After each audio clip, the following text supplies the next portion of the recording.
About the state of the nation. This is a talk radio experience like no other. The Situation Room, a place for hard truths, debates, and elevated conversations. The Situation Room, witty, political, engaging, deep, controversial. In the room, we have C.T. Muga, researcher, academic, seasoned political observer, a fountain of wisdom in these politically uncertain times. Ndu Oko, Nigerian by birth, Kenyan by choice, communications expert, Pan-Africanist, a truth seeker and believer in people power, and Eric Latif, agent provocateur, the man in the chair, seasoned journalist, news hound, a man who believes in punching up, not down. It's the 25th day of November 2020. Welcome to Wednesday. Welcome to the Situation Room. This is Kenya's biggest conversation.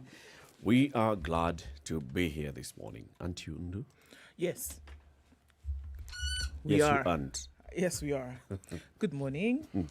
Good morning to you. Are you well? I am well. And C.T. Muga? Thank you very much for asking, Eric. This morning, if I can just say so in a few words, Yes. I am actually very well. If you take this opportunity. To thank you very much, and also to thank our sister for being here. And thank you also for being here. I thank you for recognizing me, sir. It's a very, very good morning because these thanks going around will produce love, peace, and happiness. I'm well. You endelea. See, I've concluded. I am well. Sema mawili matatu. Leo Salimia watu na na vigelegele na shangwe. Salimia wananchi wako. Mimi si jambo na sijui nyinyi. Hata sisi ajui wewe. Lakini unasalimia mimi tu. Salimia wewe tu.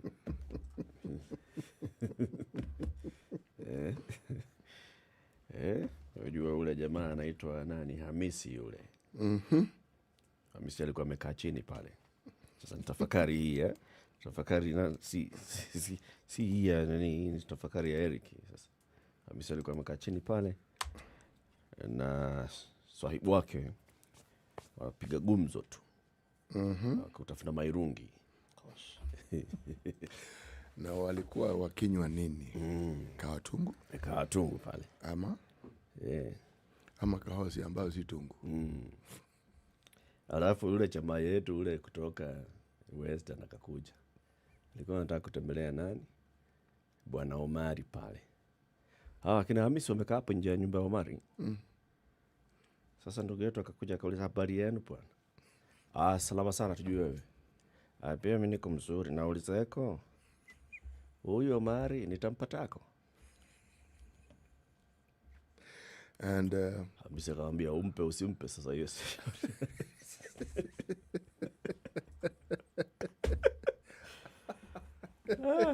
Shauri yako bana.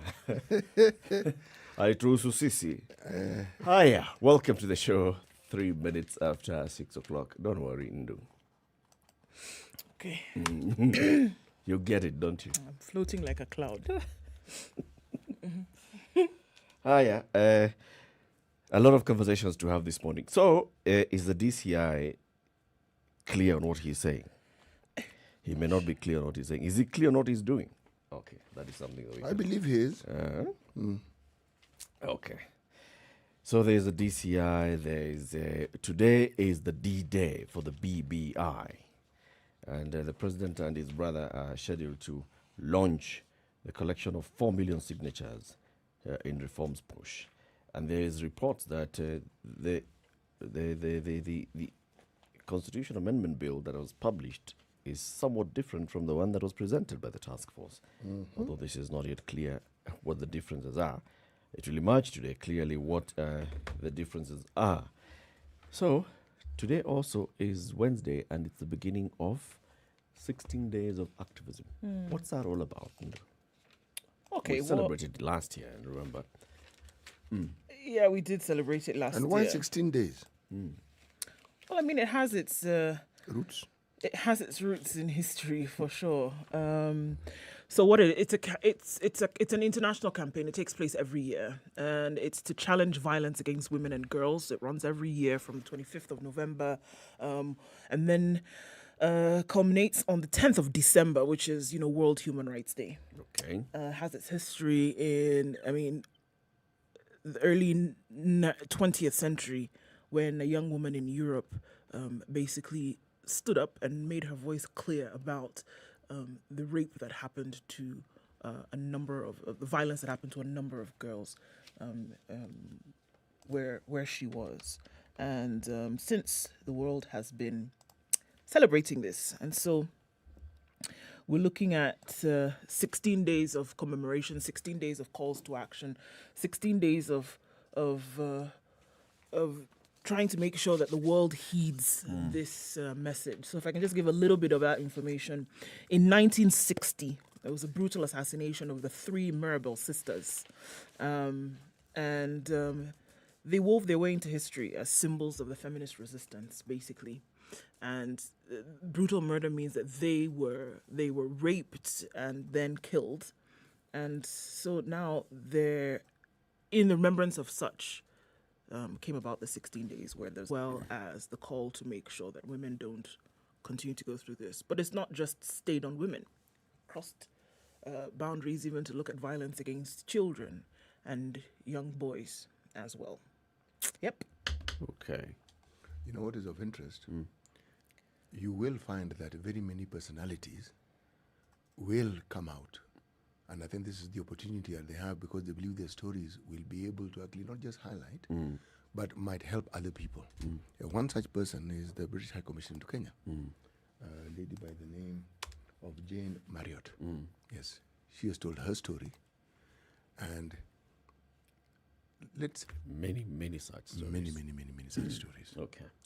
That's one of the conversations that we'll be having, as well as tracking COVID-19 support in the government locally and external support, and also looking at how the journey towards the vaccine is going. But let's begin with a look at COVID-19 in numbers, starting from, where do you want to start? Rocco or international? Well, let's look at the global numbers now, having crossed the 60 million mark, with now at 60,099,772. That's what we're looking at on a global scale now. Numbers have significantly increased over the last 2 weeks, and we're looking at almost 1.5 million deaths around the world, however, with 41 million having recovered from COVID. If we want to take things local now and look at what's going on in the country, very many scares happened yesterday, and people still living in a position of really now entering, I think, higher gear when it comes to fear because of COVID. So now we're looking at 78,512 cases in the country, having reported then 772 new cases yesterday and 17 new deaths in Kenya. We did see the pictures on news yesterday of the gentleman who was in a public service vehicle and is feared to have died from COVID. That has not been concluded just yet, but the fears are just that he was coughing in the vehicle, and then shortly after he was immobile and then non-responsive, and then passed away, and then he was removed. However, even if it was COVID, I think there are very many more fears now, because the individuals who were in that vehicle, nobody knows their whereabouts. If they were traced, if they took off, if they were scared, nobody knows. And I think now that is a worrying thing, because if indeed he did pass from COVID, then contact tracing then would be a bit difficult at this stage to find out who else had come in contact with him and where they are. It ramped up quite some conversation then yesterday, because then people went into the second stage of, oh my goodness. It seems as if when you see something like this now, when it's in the open, people went into this, oh my goodness, this thing is actually real. If it is that he did die from COVID. And people becoming more and more afraid as to, okay, we don't know who had he come in contact with throughout the day? And he wasn't, from all indications, had not been protecting himself as far as wearing a mask is concerned.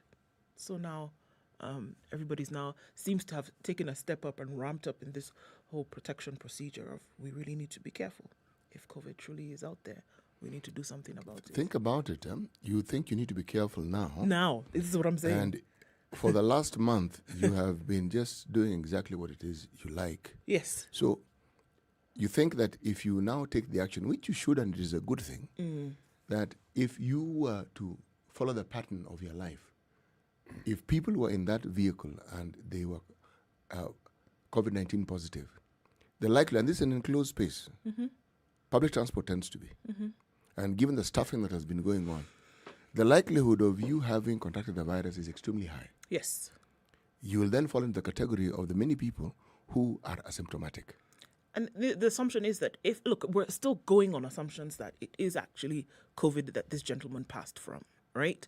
If we are going by that assumption, where was he before he boarded this vehicle? He was not wearing a mask. It's a long story. How many people had he come in contact with throughout the day? Now we start to understand why, when they say you must protect yourself, limit your movements as much as you can, and when you're in the company of people, take precautions like putting on a mask and etc. etc.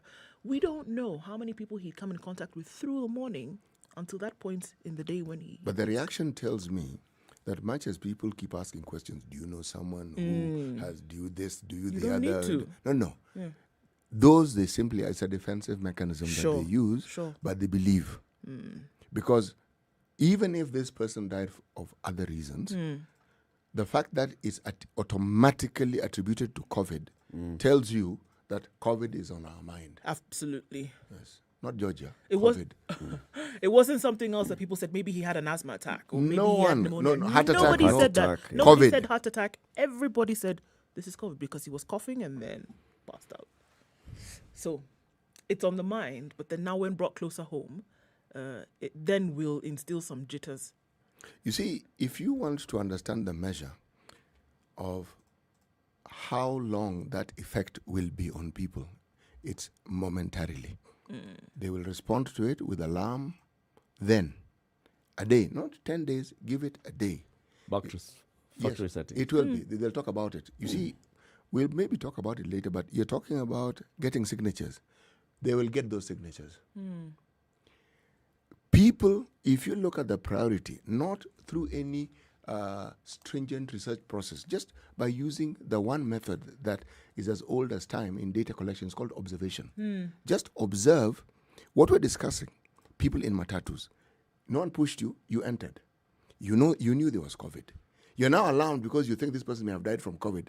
And why? Because you even know the details of what symptoms COVID is, like coughing, what have you. They know everything. They know all this. Now you tell me, do you actually think that prior to this reporting of this gentleman that people had put COVID as a priority? No. So do you think if people are going to collect signatures, they're suddenly going to put COVID as a priority? My answer is no, they're not. Just like if someone called a rally today, with all that's going on, people will go for that rally. Yep. However, Yep. However, moving forward, the issue of COVID and its spread in the community and all, it's a big concern, and I keep coming back to the concern that we should be able to have available facilities that then can address this. One of the things that I saw yesterday as well from the commentary that was going around with the video of that gentleman was testing is expensive. So even the people who are in that matatu who would like to, just go and get myself tested so I can know my status, will not turn up anyway. Nope. Testing is expensive. And then hospitalization is expensive. So even when you feel that you have symptoms that are suggesting that you need to just check yourself just to be sure, you don't do that. One of the reasons why the medics are saying that people are turning up in hospitals a bit too late, it's because of that. You feel this and you feel just like we do with all other ailments, it's expensive to go to hospital. So you want to avoid it as much as possible. Try and self-medicate, try and do everything else that you can just so that you don't incur these costs in terms of time, in terms of money, in terms of inconvenience of going to a hospital. You must be dragged into a hospital. And this says a lot about our preparedness in our healthcare system, just like Professor Lukoya told us when we spoke to him earlier. 6:15, this is Kenya's biggest conversation. Let's take a break now.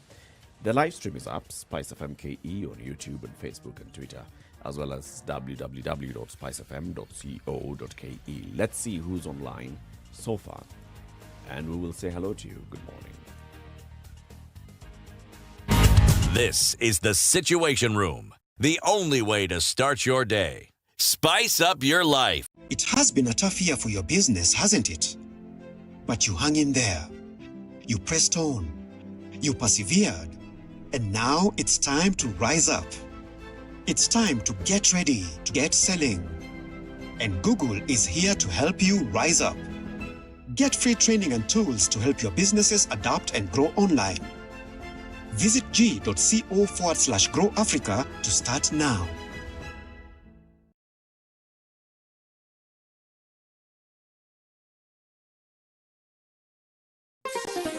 Chilled Spice. All right, this Wednesday morning has in store in Nairobi some clouds. We're looking at cloudy conditions at 16. The good highs of 26 today, coming down to lows of 15. Rain showers occurring in Nakuru at the moment, highs of 23 and lows of 14. Nyeri is also wet this morning at 15. We'll see highs of 24 and lows of 12. Mostly cloudy conditions in Eldoret at 13, going to highs of 22 and lows of 13. Kisumu experiencing rain this morning at 21. The good highs of 26, lower considerably than yesterday, and then lows of 19. Light rain also in Kakamega at 21, with highs of 24 and lows of 14. Mombasa is raining as well at 26. We'll see highs of 30 and lows of 25. Malindi, also light rain. It seems that across the country we are seeing these rainy conditions, highs of 24 and lows of 15. Kampala, thunderstorms experienced this morning at 18. We'll see highs of 24 and lows of 17. The rain likely to last through most of today. It's also raining in Dar es Salaam at 26, highs of 30 and lows of 25. And looking at rain through into the day. In Joburg, clear skies, however, at 15, going to highs of 28. Coming back down to lows of 15. Lagos is mostly clear at 16, going to highs of 32. A warm day today and lows of 25. Kinshasa is partly cloudy at 24, going into rainy conditions later with highs of 31 and lows of 22. Looking to Beijing, it's sunny at 5, highs of 7, and now even colder today with lows of -3. Cooling down considerably in Paris as well at 4. We'll go to highs of 11 and come back down to lows of 4. 11 degrees and mostly cloudy in London with highs of 13 and lows of 6. And rounding things out in New York Tuesday night at 8. We'll go to highs of 9 and lows of 6.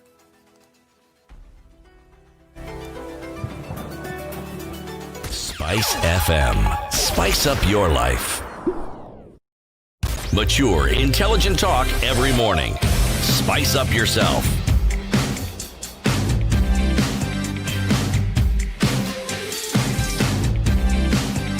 Mornings done right. 94.4 Spice FM, Hello. Nairobi. 18 minutes after 6. This is Kenya's biggest conversation, the Situation Room. Thank you very much for joining us this morning on radio and online. Who is online? Okay, Freddie Jimbai says good morning. A shout out from Mombasa. Shout out back at you. Right, and Musabi Jr. is tuned in from right opposite the Kitinda Bakery. Right there. Fresh bread coming out this morning. Opposite the Kitinda Bakery. Yes. And where is that? I'll go to Upper. Okay. Just there. Don't worry. Just be All right. okay. Okay. Lawrence Carrier says good morning, tuned in as well. And Wycliffe Ogara tuned in from Kissy. Solo says, good morning, guys. Who'd have believed it? December is here. The quietest one ever. Okay, let's see. Wilson Kipkoech is tuned in, says good morning, tuned in from Kapsabet. And wishing you a blessed day. Robin Bogo is tuned in from Mombasa. And Sir Haran Wafula is tuned in from Kisumu. Good morning. Good morning, sir. Thank you very much for joining us, and a very good morning to you. CT, what is today's proverb? This one is straightforward. This one is also straightforward. Opportunity does not knock until you build a door. Opportunity does not knock until you build a door. It has something. It needs something to knock on. Okay. So you... Okay, anyway. Opportunity does not knock until you build a door. Let's look at the headlines. What do you want to start? Kinoti here, Kinoti there. Kinoti everywhere.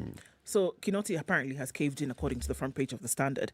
Feeling the heat, Monday, DCI boss George Kinoti was breathing fire, threatening to rejig the 2008 post-election violence criminal cases. Barely 24 hours later, he was backing off under a hail of fire from within and outside government. What went wrong for the man who has offered several times to go down fighting for the country? We heard so many things coming out as a result of the announcement that he made a couple of days ago. And now The sub-headline is that he's eating humble pie on return of poll chaos cases rather. The declaration that the state would revisit the post-election violence case crisis that invoked high-profile conversations before a humble pie was served. By noon yesterday, Director of Criminal Investigations George Kinoti had swallowed the very words he was generously dishing out during a Monday presser, which shocked many. The calls and the reprimands were coming in fast and furious in Parliament. 45 MPs, allied to Deputy President William Ruto, of course, accused Mr. Kinoti of being a hatchet man in a bigger scheme to botch his 2022 presidential ambitions. Okay, that's one side. The DP waded in to the matter, tweeting that the DCI boss statement was aimed at provoking ethnic hate. Kinoti told a press conference that 118 victims had recorded fresh statements for the purposes of investigations. So he went on to talk about this, and he then said, before he took back his words, a series of high-level meetings and consultations had taken place, during which a decision was reached that Kinoti retracts his statement and abandons his mission altogether. The feeling was that the DCI boss had overreached himself and had brought a lot of confusion in the country. Further, it was likely to be deployed for political mobilization. What stoked the fire further is that the DCI had not consulted or informed any of his seniors before making the announcement. Public procedures require that officers inform their bosses of their moves, especially those with serious implications. His quote is, "My address was in no way intended to mean that we are going to open completed cases which were investigated and closed. It was acknowledgement of the concerns raised by Kenyans." So Kinoti made a statement, called a press briefing, invited people to come all the way from the Rift Valley to come and record statements at the DCI headquarters, and the bosses did not know. Supposedly. And you think this is actually true? Especially the Inspector General of Police, Hilary Mutyambai, who is reported yet to have held a closed-door meeting with Kinoti over the matter. Who's fooling who here? Exactly. Who's fooling who that's fooling who? Jokes. Jokers. You actually think someone would walk along, take this particular direction, if this thing hadn't been thought out? You think these people woke up in the morning and called the DCI I said, let's have a press conference. and called Mr. Kinoti and said, we are coming. We're coming. Let's have a press conference. What are you coming to do? We're coming to complain about this. No. He himself narrated how there had been complaints. Officers had gone to over time. Yes. Not yesterday, over time. And as a result of this, the culmination was now this. And you're saying all these things were happening and the high-ups did not know. The particular day of the statement had not been agreed. But why the jitters? These are all, I find it rather unfortunate that would play such kind of games with people's lives. With people's lives. Because people suffered. People are still suffering. People are still suffering. There are people who lost their property. That property has not been recovered. Yep. Lives I'm not speaking of, because you're not going to recover those lives anyway. They are gone, unfortunately. There are people who lost businesses. The people who lost their loved ones. Those things have not been sorted out. The issue of 2007, 2008, they've not been sorted out. They have not been sorted out. And there's absolutely no intention of sorting them out. If you look at what is happening now, it clearly indicates to you that there is no a proper focus on getting them addressed. This can will come back to kick you. Yep. This one that you're kicking down the this road. one. Yeah. These things that are now playing on this particular stage are the things that really never ever go away. You may think you have gotten away with it, you never do.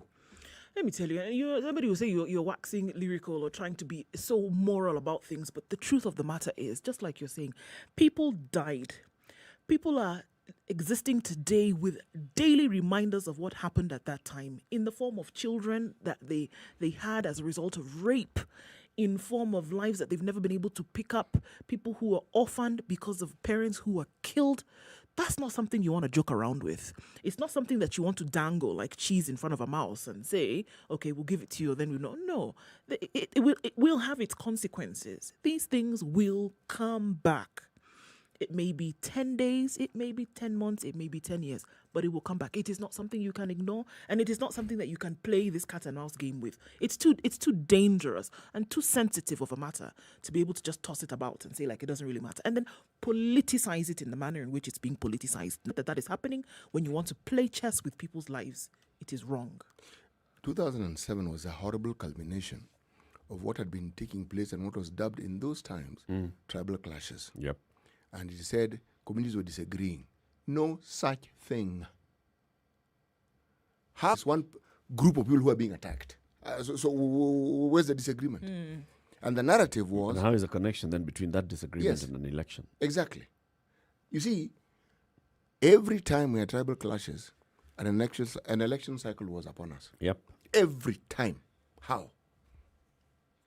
And once again, the narrative was not the same. Believe me, if you listen to what was being said there, what was reported then, it is really not very different from what happened in Rwanda. It honestly isn't. There isn't a difference.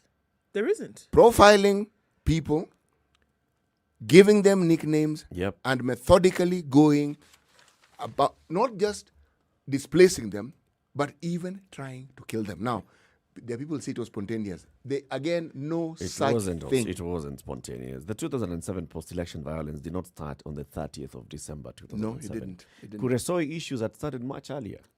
I mean, And- people in yes. Kuresoi had already started moving because they were being bitten, because they were being threatened. That had happened earlier, and it was even being reported before the election took place. So it can't have been spontaneous. And even And even with the statement, the testimonies that and the statements that are recorded around that time on the issue of the nicknames that were being given to certain people and certain communities Yes. by political leaders, by Yes. leaders, opinion leaders of communities, this wasn't just a spontaneous thing. No. It happened over time. And the unfortunate thing, like I said yesterday, if indeed 100 people have come forward and said that they're feeling threatened, 100 people is not a small number. We should not even be calling press statements to say, I have received and I'm opening up investigations. No. We should actually be taking action. 100 people saying that they've been threatened. When one MP, when one governor goes to record a statement and says, my life is in danger, we take it seriously. If 100 people have said they're feeling threatened, and there's a history to it, we're feeling threatened because of post-election violence, because of what happened in 2007, in linking to 2007, action should be taken. And that's what I was saying yesterday. Kinoti should not play games with this thing. If indeed he is serious that he wants to investigate and take matters to court and go there with proper cases. 1,300 and something cases were taken to court in 2008 and 2009. All of them collapsed. Why? Because of the kind of evidence that was adduced in court, because of the way the manner in which these cases were handled. It was a joke then for those in power. Even now, it appears to be a joke for those in power. And it's a tool that they're using to basically make people continue suffering instead of giving them the justice that they deserve. This particular case is not a joke. In 2002, 2003, I was in high school. And I remember one of my classmates, 2003, he was from Molo. 2003, he did not come back to school until towards the end of the first term. That's around March. And when he came back, he was completely lost. You could just see he's walking in a daze. He was brought back to school by a Catholic priest who had found him in a camp somewhere and decided, you know what, let me just take you back to school so you can get into a different environment from this one, from the camp. This guy had witnessed, seen with his own eyes as his brother and his mother were killed by people he knew, people he had gone to school with. People who were his neighbors. They attacked them at home, they torched their home, they killed his mother and his brother. His other siblings and his father took off. They had not been reunited. By the time he was coming back to school, he was saying, I don't know where my father, where my brothers are. I've been looking for them. I've been trying to find out where they are. I don't know. The Catholic priest who brought him back to school was trying to, move him to another environment to try and shift his focus. The guy never recovered. We closed school, went for their first term holidays. He never came back. That's the last time we heard of the guy. And you could clearly see he is completely distraught. Those young men who were fighting in 1992, by the time we were getting to 2007, those were now not just foot soldiers, they were captains. They were seasoned. They are seasoned, dyed in the wool. And that is something that you're joking around with, and you say, it's political. Oh, don't stoke fires, don't stoke political emotions. Even the MPs who are addressing this nonsense. Yesterday, the MPs were coming out because they support William Ruto. That's not the issue. Don't bring William Ruto into this. People died. People suffered. People continue to suffer today. People's livelihoods were completely disrupted and destroyed.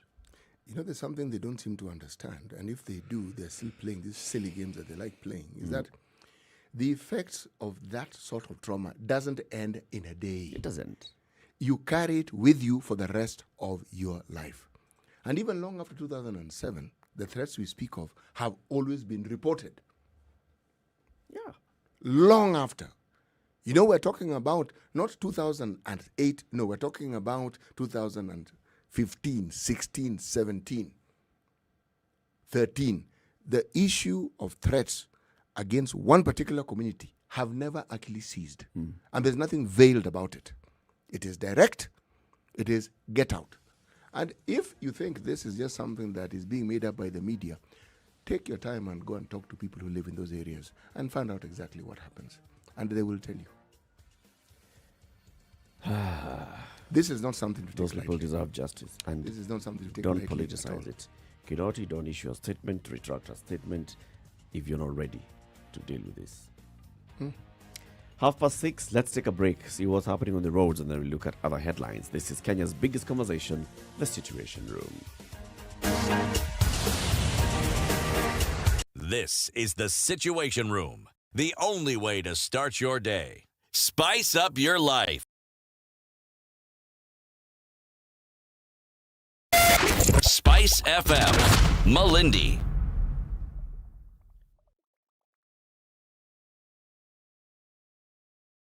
In the face of COVID-19, life has been adversely affected, with nearly all schools in Kenya lacking basic hand-washing facilities, affecting more than 19 million children. Together with Davis and Shatleaf and True Black, we, the Standard Group, have partnered to collectively unite other corporates and individuals to join the initiative towards setting up basic sanitation facilities around the country. For more information, send an SMS to the short code 40616 or email standwithkenya@standardmedia.co.ke. Time to This come. week in your Nairobian newspaper, find out what drives mothers to turn against their innocent bundles of joy.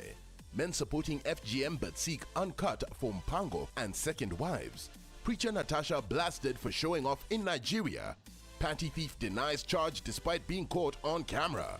Bahati man accused of touching a woman's butt escapes rape charge. Also, find out why corruption in Europe is just as ugly as it is in Kenya. For these and many more stories, grab a copy of your favorite newspaper, The Nairobian, to make your week an interesting one. The Nairobian. We know where you live. Spice FM. Spice up your life. Okay, so what's the looking Traffic. this morning? Not much at the moment. Let's look at Thika Road first of all. From Survey, Thika Superhighway, clear all the way to the CBD. It's taking about 20 minutes at this time. We're likely to see that it's going to build up though. Also from Namanga Road towards Kitengela and then out towards Nairobi.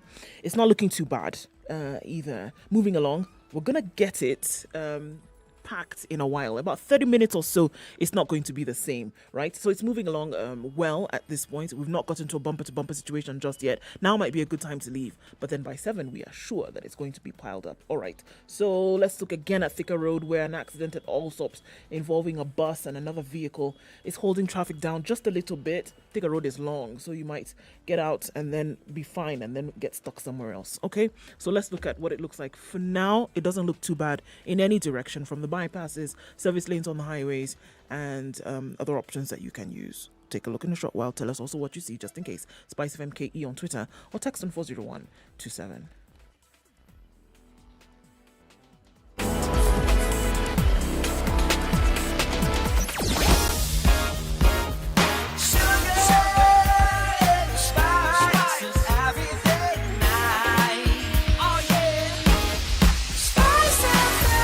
Spice up your life. Mature, intelligent talk every morning. Spice up yourself.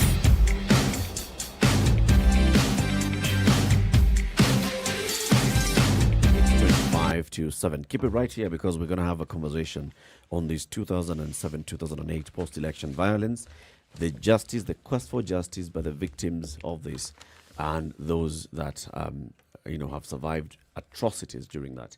We'll be speaking with a rights lawyer and also one of the victims of sexual violence during the 2007-2008 post-election violence. Yep, you don't want to miss that conversation. Other headlines, though. As all that huku haya kijiri, it's D-Day for BBI Signature Drive. That's the standard. Uhuru Raila to launch BBI Drive, Signature Drive at the KICC today. The Deputy President is walking a tightrope. Okay, so we are bringing the Deputy President into that. Let me just focus on the BBI signatures, which is the standard. Page 8 says, the President and his brother are today launching the referendum bill and the National Signature Collection Drive. According to the Secretariat co-chairpersons Junet Mohammed and Dennis Wawero and a number of other leaders and experts, they were holed up at a meeting at Raila's Capitol Hill office for final preparations of the event to be held at the KICC. Among the invitees are Ford Kenya leader Moses Wetangula, Wiper's Kalonzo, ANC's Musalia, Kotu Secretary General Francis Atwoli. The launch of the signature collection was initially scheduled for Thursday. We know what happened. Junet says the team has set its eyes on achieving at least 4 million signatures within 1 week after the launch. After today, it will be all systems go. The collection of signatures will have taken off in every corner of the country, at the ward, constituency and the county levels, and within a week, over 4 million signatures shall have been achieved.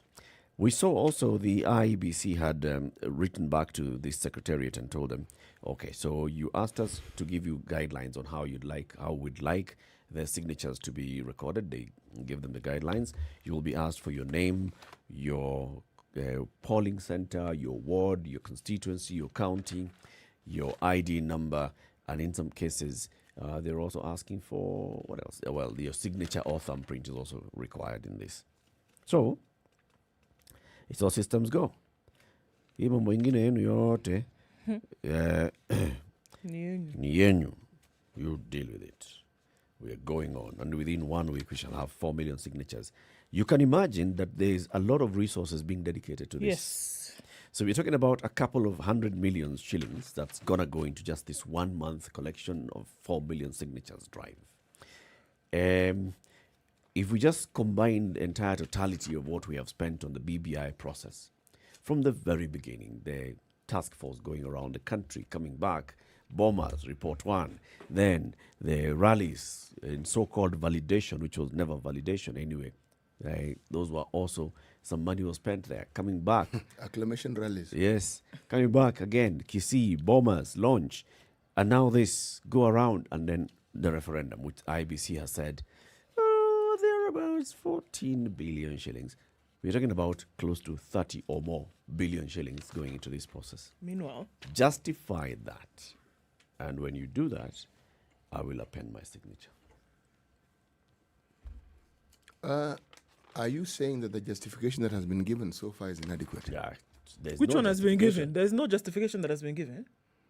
My friend, the BBI is the future. Oh, it's the Messiah, the future, everything rolled in one. Not Messiah. Messiah, now you bring in a spiritual component. No. It's not Messiah.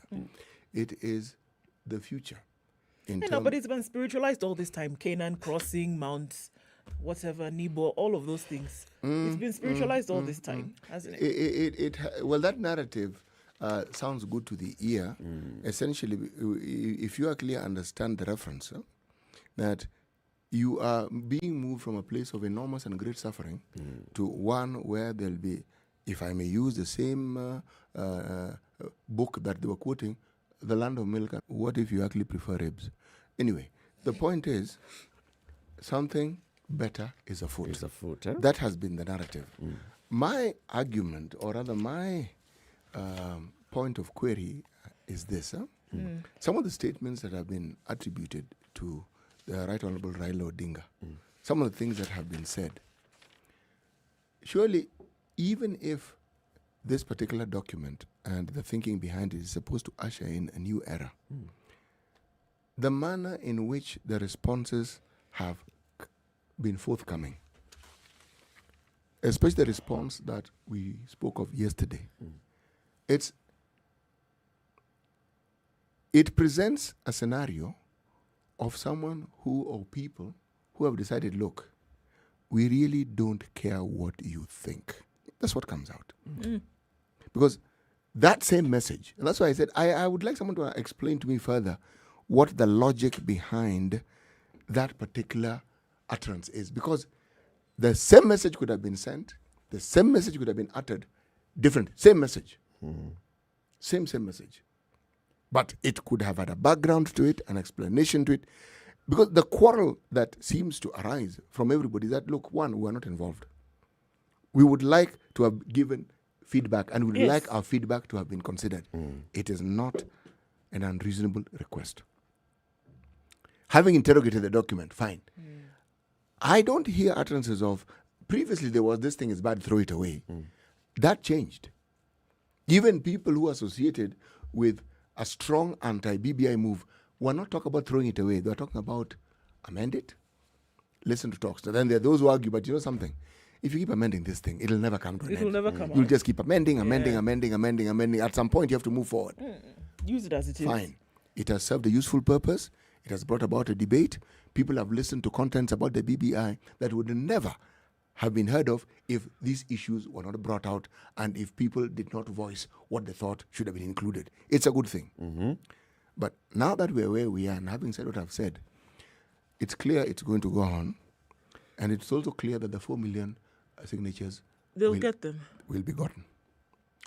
So I am not waiting for the signatures. I'm waiting to see, after the signatures, what then do we do next? What next? Yes. Going to the counties, and then what next? And then to a what next? referendum, then what next? Even the counties even the counties, The 27 counties they'll get.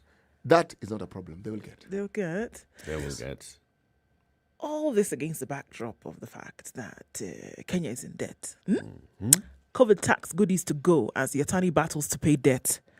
Tough choices for the government as it fights to find money to repay its loans and jumpstart an economy that's on its knees. Same economy that's on its knees that you're about to spend billions for.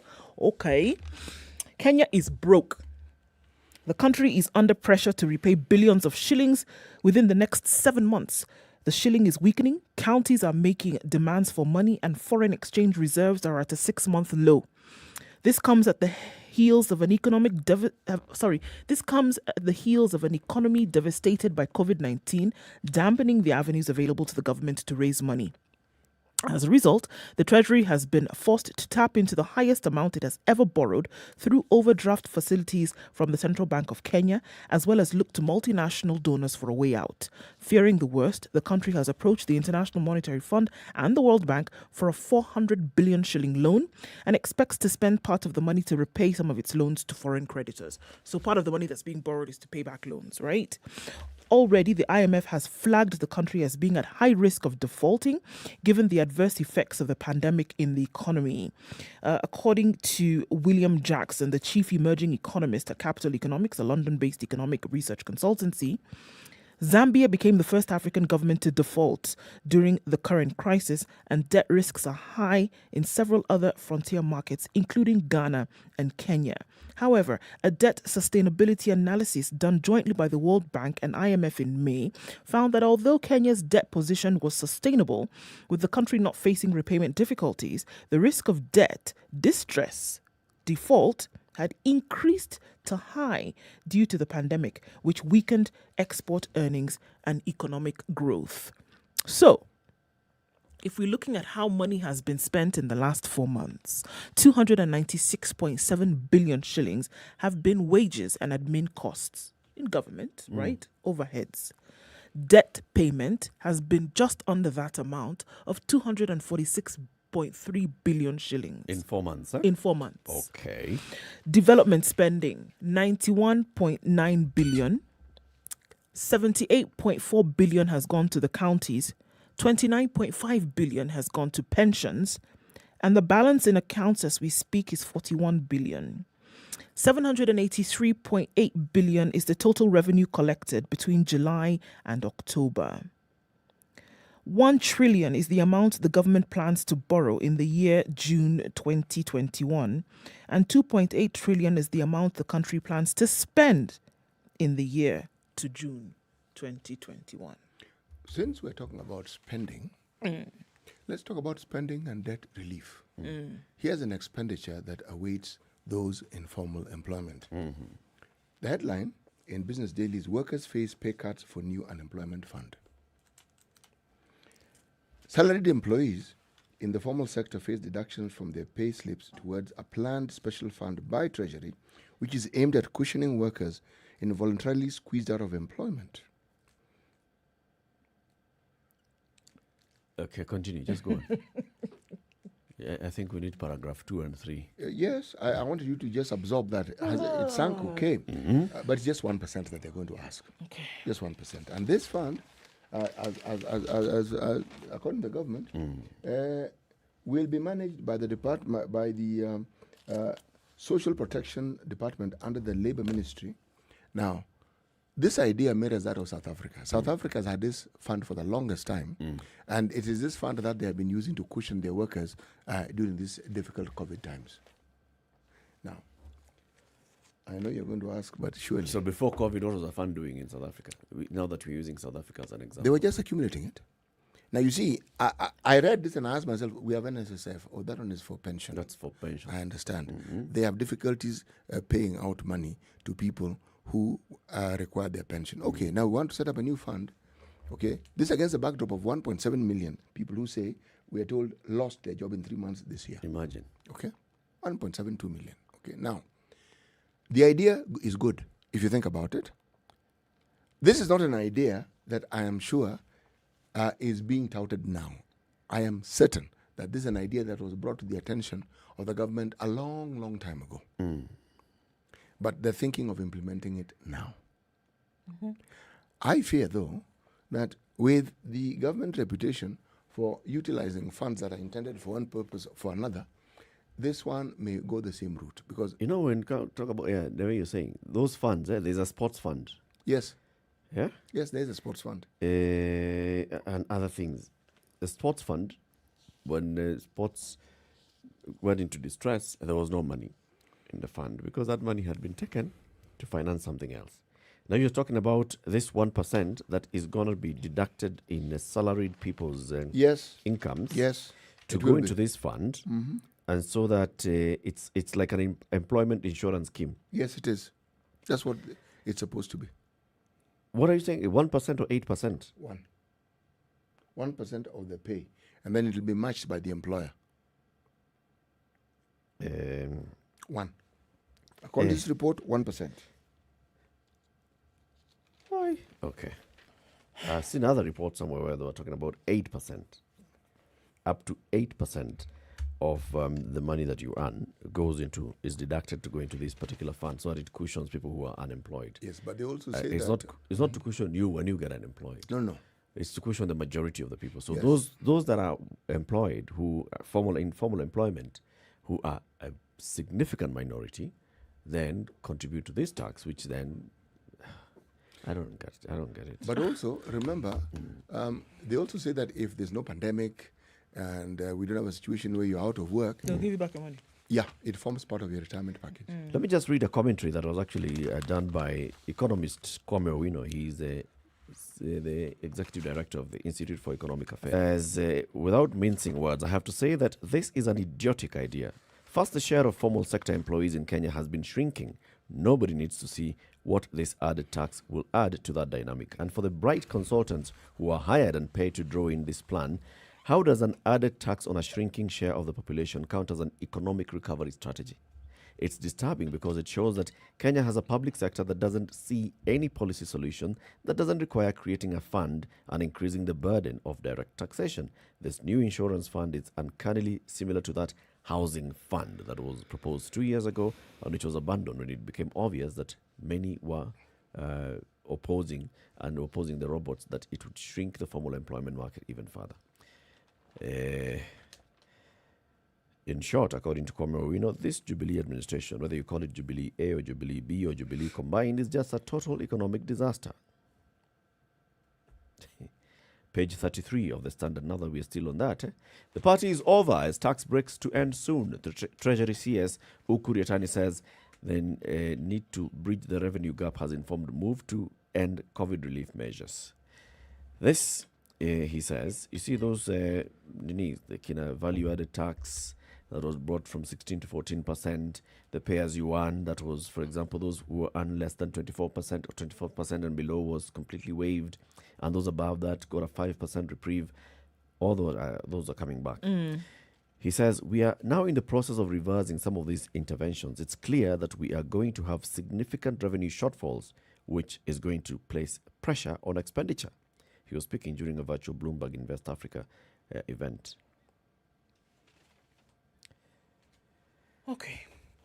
We need money to finance other things. Actually, the things being it is tragic, don't you think, that these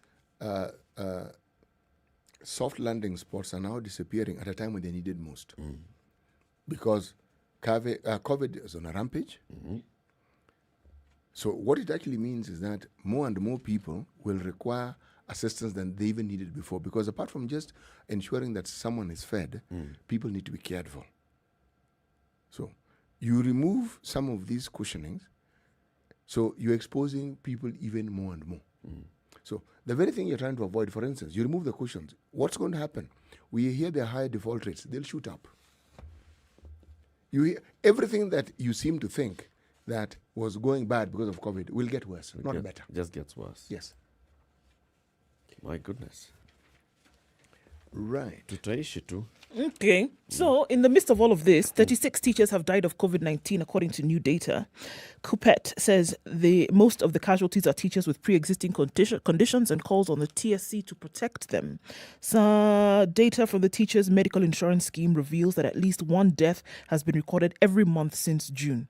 And in other months, up to 3 deaths have been recorded in data that has also reflected the national infections and death figures. Kenya Secondary School Heads Association Chairman Kahi Ndimuli said so far 15 principals have died from the disease. This means nearly half of the total deaths have claimed classroom teachers. We have seen that all protections should now be geared towards the teacher, given the number of deaths, according to Ndimuli. The deaths have been recorded in 15 counties, with Nairobi recording the highest at 7 fatalities. Uasin Gishu, Bungoma, Nakuru, Kisumu and Bomet counties have each recorded 3 deaths since the pandemic started. Nyandarua, Mombasa, Baringo, Homa Bay, Murang'a, Kakamega, Kwale and Kilifi counties have recorded 1 death each. Overall, the scheme data, however, shows teachers who have died of coronavirus are way smaller compared to monthly data of deaths from other conditions. Akelo Musori from Kupet, as the Secretary General, says, our findings reveal that head teachers, principals and TSC county directors do not have proper direction on how to implement the Commission's directive on working from home. So we knew that a couple of days ago there was the announcement that all teachers above the age of 58 would then work from home. They're not quite sure how this is supposed to happen. It was said, but in terms of operations, as usual, implementation is a totally different story, and they're not quite sure how they're going to go about this. They need these teachers in school. When children come back, they don't know how it's going to work. This is how they're feeling. Confused. Teachers are dying. We don't know what we're going to do. So, we don't know. I'm sure you wanted to mention it, but let me mention it for you. Okay. And we are broke. There's no money.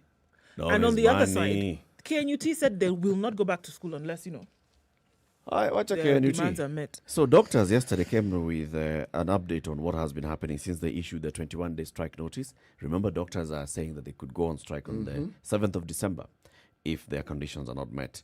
So yesterday they came out and they said, we have not had any meaningful engagement from the government. The strike will begin on the 7th. All doctors across the country have been mobilized. This is now pressure is piling because, remember, after doctors came the clinical officers. Now we have the nurses as well. The nurses have issued a 14-day strike notice. Clinical officers issued their 14-day strike notice. And we have a 21-day strike notice that is ongoing from the doctors. Entire health sector. Down. Strike is coming. We said here a couple of days ago, this is not just a strike by the health workers. This should be a strike by Kenyans on their government. Because clearly, if the doctors are saying we haven't had anything meaningful, what is meaningful that you should be getting? They should just be told, okay, so here we are. PPEs will be coming this way. In terms of insurance, here it is. Here's a package that has been put forward, and this is what's going to happen immediately. I mean, just look at addressing the plight of the healthcare workers. Stop everything else and just say, all right, let's have this proper conversation. They are saying, and in fact, even the CAS for Health, Dr. Mwangangi is one who spoke yesterday, and she said, we cannot neglect our healthcare workers. The government will not neglect our healthcare workers. Doing so is like going to a war without taking care of your soldiers. And therefore exposing yourself greatly to the enemy. One thing comes to mind, Eric. Yeah? If I look at the position that the Secretary General of Kenya National Union of Teachers has taken in the recent past, Yep. do you think they're also poising for a strike? Those ones are posing for a strike. They're saying then they want their They money. said they're not going to school now. They said come January 4th, they will not go to school. There's certain things they want. They want a promotion in, even though they're not, they're on the KNUT register, they're not on the TSC register. They want their full promotion. They want their enactment of the outgoing CBA, and then they want the enactment of the incoming CBA. I mean, they're not going to school. They have Those things are issues. done. There are many things that are going on right now. And then, then there's COVID. Teachers are dying from COVID. Those who've been asked to stay at home, majority of the teaching force, they don't know how this is going to work out. If they're supposed to be teaching particular subjects and their students in class, how is this going to work out? It seems a lot of directives are given, but in terms of the way in which they're going to be implemented, my goodness, there's a lot lacking. It's just saying things and then not really thinking it through in terms of how it's going to work out. Let's go to the court and just try and change the conversation a bit so that this one is just about a ruling that has come out of the Court of Appeal. A marriage partner is not automatically entitled to a half of the couple's property in case of divorce. The Court of Appeal last week ruled that a case in which a woman had been awarded 50% of property in Kenya and the UK be heard afresh. 3 judges said it was erroneous for Justice William Musyoka of the High Court to assume and hold that the Constitution gives spouses an automatic 50% share of the matrimonial property simply by being married. In setting aside the judgment, they awarded the woman identified as BMM the share. Judges Hannah Okwengu, Patrick Kiage and Sankale Olekantai said Article 45.3 on equality of spouses does not involve the redistribution of property rights at the dissolution of marriage. Pandora's box. I think it is a timely Pandora's box in this sense. Anything that has to do with marital matters is often mired in this discussion of culture, is this mired in the discussion of equality. Yeah. So that one doesn't look at the issue of property clinically as you should. So assuming that just because the property exists and that you're married, go into the details by all means. If since you've decided that you're parting and that union is not going to be what it is, then that is a decision that has been made. Now use the same thought process to decide property. Who really owns what? Who bought what? If you ask me. But automatically assuming. No, because the assumption is that it is the men in the relationship who have contributed the majority. That may not be the case. Let me just do a little reversal. In this current day and age, you'll find it is not always the case. Yes. True. So, it is a fair judgment, in my opinion. So the judges have ordered that this matter goes back to the family division of the High Court and be heard by a different judge, because let that judge now determine what happens to the property, because it doesn't automatically mean that just because you've divorced and this is the property that has been listed, then it's split 50-50. Hapana. Keep it right here for more conversations. We'll also be live on KTN Home for the next 2 hours. This is Kenya's biggest conversation, the Situation Room. In the next hour, let's talk about the post-election violence of 2007, what happened, the quest for justice. We'll be speaking to an advocate who really pushes for transitional justice, and also we'll speak to a woman who survived the post-election violence, but she got raped, and she'll be telling us her story. She has been speaking about this for a while. Now that the DCI Kenoti is bringing up this matter, let's talk about it then. Good morning. It's now 7 o'clock.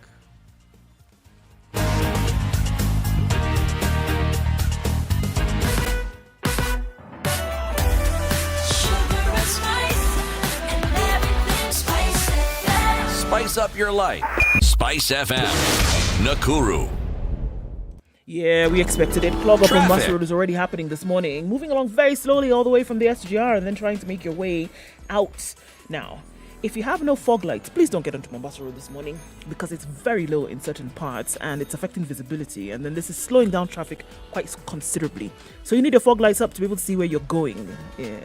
And it's already piling up. So it's piled up all the way from the SGR, moving then towards Cabanas, out towards General Motors. It slows down again around Bellevue and then getting towards the Nyayo Stadium roundabout. Should be all right after there, for now at least. Coming off Langata Road, you can get stuck around the T-Mall roundabout. Folks who are headed towards Bagadi Way, others who are headed towards Aerodrome Road, and then down the Greater Langata Road. So it's moving very slowly in those areas as well. Thika Road, getting to the Pangani Tunnel. That's slow a little bit, but not too bad. It's not looking too terrible on Thika Road today.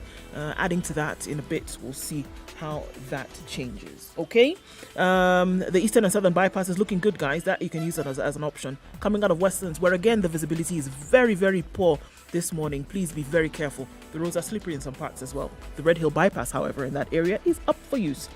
All right, tell us where you get stuck in case that happens. If you don't, do have a merry day and be safe. Spice of MKE is how you can talk to us on Twitter or text on 40127.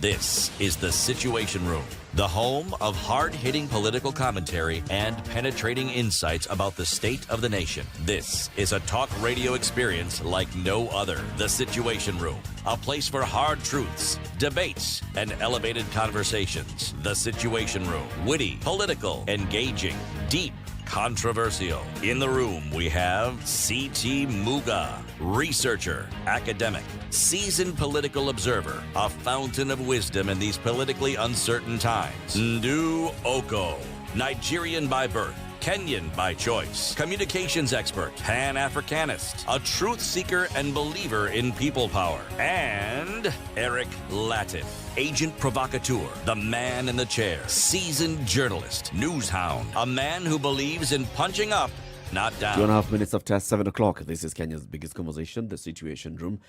As we begin the hour, we always have a tradition here, and this is starting with the day's proverb from CT. Opportunity does not knock until you build a door. All right. And it cannot come to you before it knocks. Well, knocking is the process by which it arrives at you usually, because it knocks and you open the door. If it knocks and the door remains shut, then presumably it will remain behind the door. I'm keeping that whole entryway open. No door, nothing. Just come in, opportunity. Don't knock. Just come. Jisikie uko huru, jisikie uko nyumbani. It will assume that a structure without a door may have no inhabitant. Oh, Yes. Well, okay. it isn't the only reason, but that's the one I could think of at the moment. Okay. So, the conversation about post-election violence, we're going to have it in the next hour, the 8 o'clock hour. Now, let's talk about the COVID-19 response, the access to COVID vaccine for low and middle-income countries, the attempts and the efforts that have been made to get this vaccine, and the support that we have received as a country from our partners, our developing partners globally. So, on the matter of vaccines, where are we? I mean, it gets to a point now where it's confusing. There's this vaccine A, vaccine B, there's 90%, there's 95%, there's 70%, there's this. By all appearances, it's actually really good news, because the issue had been, how do you combat this virus? But now with the findings that we've had, from the Pfizer group to the Oxford group, and others that haven't been mentioned in Russia and in China, it appears that all the findings that are being reported right now are favorable. They're talking about, they're mentioning the percentages, the very, very high percentages of efficacy in the virus. What now differs is this. There are certain vaccines that we are told storage requires it to be temperatures that are even colder than an Arctic winter, 70%. There are others, you're told, you need to store in a cool place that has the normal temperature of a refrigerator freezer. Then the others, which you're told, are these, just a normal fridge will suffice. Now but with all these things, remember, all that has been applied for now as we speak is for emergency use of these drugs. Now, the bodies that actually manage or ensure that before these drugs or before the vaccine hits the public consumption arena, that they themselves, they satisfy themselves that the report that has been given is actually what it actually is. So these bodies are now looking at whatever findings these pharmaceutical companies have come up with. And when they do, and if they give them a thumbs up, then the process of ensuring that the vaccine will be, the production will increase and it will be rolled out. But then comes a clincher, vaccine nationalism. As we speak, countries that are financially able have already not only just booked, some have even prepaid for, and here is not hundreds of millions of billions of vaccine ahead of time. And the debate now around the vaccine is what will happen to poor countries who cannot actually afford the vaccine. And even if they can, the vaccine may not be available because there are people, remember, these pharmaceutical companies that we're talking about are all based in the Western world. So the priority is being given to those who are most vulnerable. Priorities are being given to their own citizens. So the question is, what happens to nations that are considered poorer?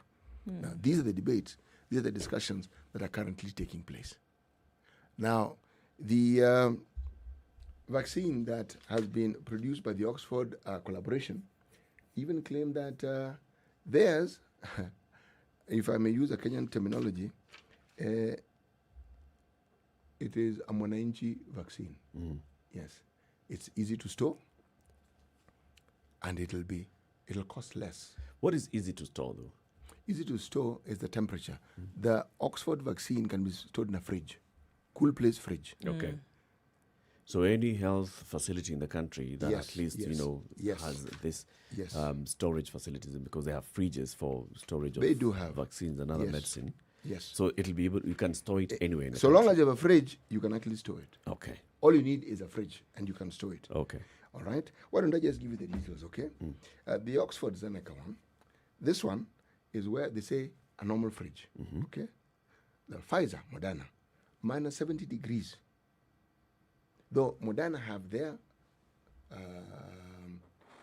vaccine that they say can be stored freezer temperature. Now, freezer temperature requires that you have a certain fridge, and that, well, should we say that has the sort of temperature that you require? Most fridges don't even, they have a tiny little freezer that doesn't really, even at its coldest, may not necessarily meet the requirements.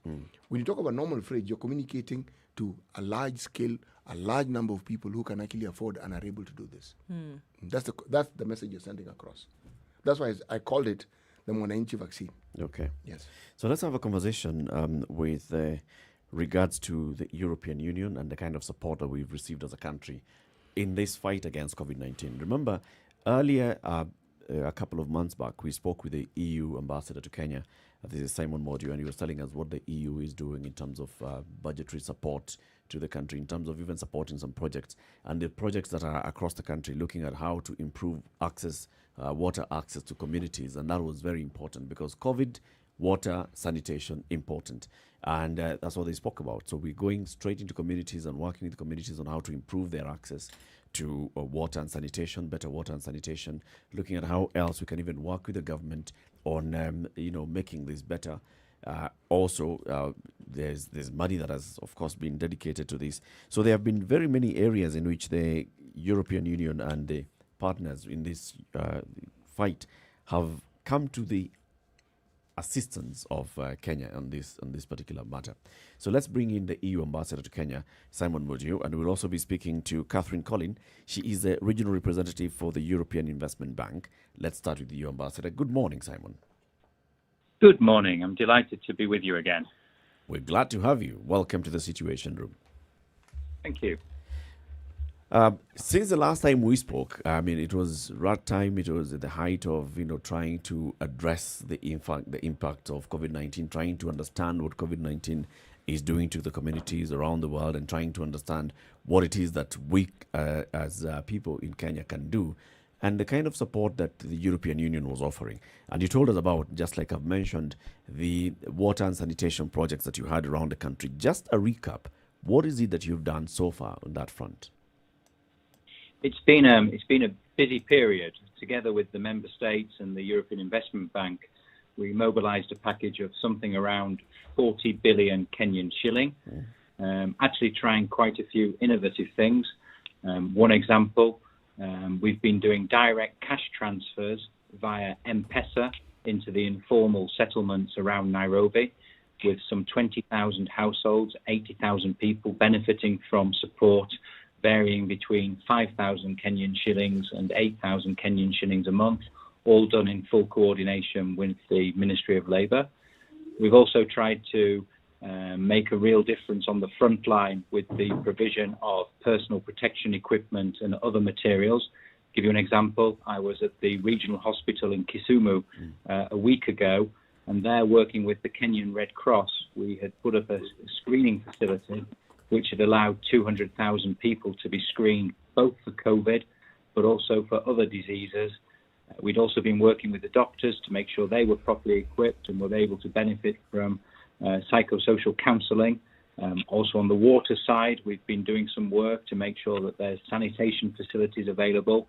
This has been both with the direct budget from the European Union, but also the member states contributing in a coherent package. So Denmark, Finland, Sweden, Germany, to name a few, were very active as well in the water sector. I think one of the key things was the rapidity of the response. Most of these programs are in full swing, some even close to coming to an end. And another very, very important aspect, perhaps which Catherine is best placed to expand upon, is with the European Investment Bank. We were quite keen to make sure that small and medium-sized enterprises in particular would be able to continue to access credit for the recovery from the COVID period. So I think it has been a heavy period of work, but one which has been able to demonstrate the solidarity of the people of the European Union with the people of Kenya and make a real impact. And that sounds like, it's a lot of good work that has happened on the ground. And we'll discuss even the impact and the lessons that we draw out of this. Let's bring in Catherine. Catherine Collins is a regional representative for the European Investment Bank. Good morning, Catherine. Good morning. Thank you, and it's good to have you on the show as well this morning. Simon has just talked about some of the areas where the European Investment Bank had also come in to support in this fight against COVID-19. And this is about SME support and getting them access to credit. How did you roll this out? Well, actually, SME support is somehow in the DNA of the European Investment Bank, both in the European Union and elsewhere. And somehow, over the last couple of years, we had already invested, about 42 billion shilling through local banks, and that was rolled out to SMEs. So we saw that in these hard times where SMEs and micro enterprises are very hardly hit by the pandemic, that the best way for us to help would be to try and boost access to finance. One thing we noticed that, of course, in periods like this, the risk perception of the banks is a bit greater, of course, and they are banks, so they want to get their money back. So we said, okay, let's try and facilitate the work of the bank in a way in providing them with liquidity. And so it's about 20 billion shillings of additional liquidity that will be provided to the local banks with a little incentive for them to lend. And this incentive, we have received it from the European Union. So that's what we call blending. We mix different resources so that the funding that goes to the local banks is more affordable, and we make sure that this affordability is reflected in what the SMEs will receive. So that's what we call boosting access to finance, and that's what we have decided to do for Kenya, because we know that the SME are really the backbone of the economy here in Kenya. But When you we say, have also... Sorry, please go ahead. No, I think one other thing, we've also we do a lot of infrastructure financing, and very often that's how people know about the EIB. And so we have also continued on that side. So, for instance, there is a project in the Kisumu area together with the European Union and the Agence Française de Développement, where we will support water supply, improve sanitation, which of course is extremely important in COVID times as well. When you say affordable loans, do you mean to say that what will be charged in terms of interest will be something that is lower than the current commercial rates that the banks lend money out to? Or is it something that is concessionary and that is determined or predetermined so that it follows guidelines that don't necessarily comply with what our commercial banks would follow?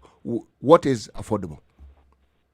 Well, affordable is a notion that is very wide. What we are doing here is that we are asking the bank to make those loans available at rates that, of course, cover their costs and, part of the risk perception, but they will be slightly cheaper than commercial loans.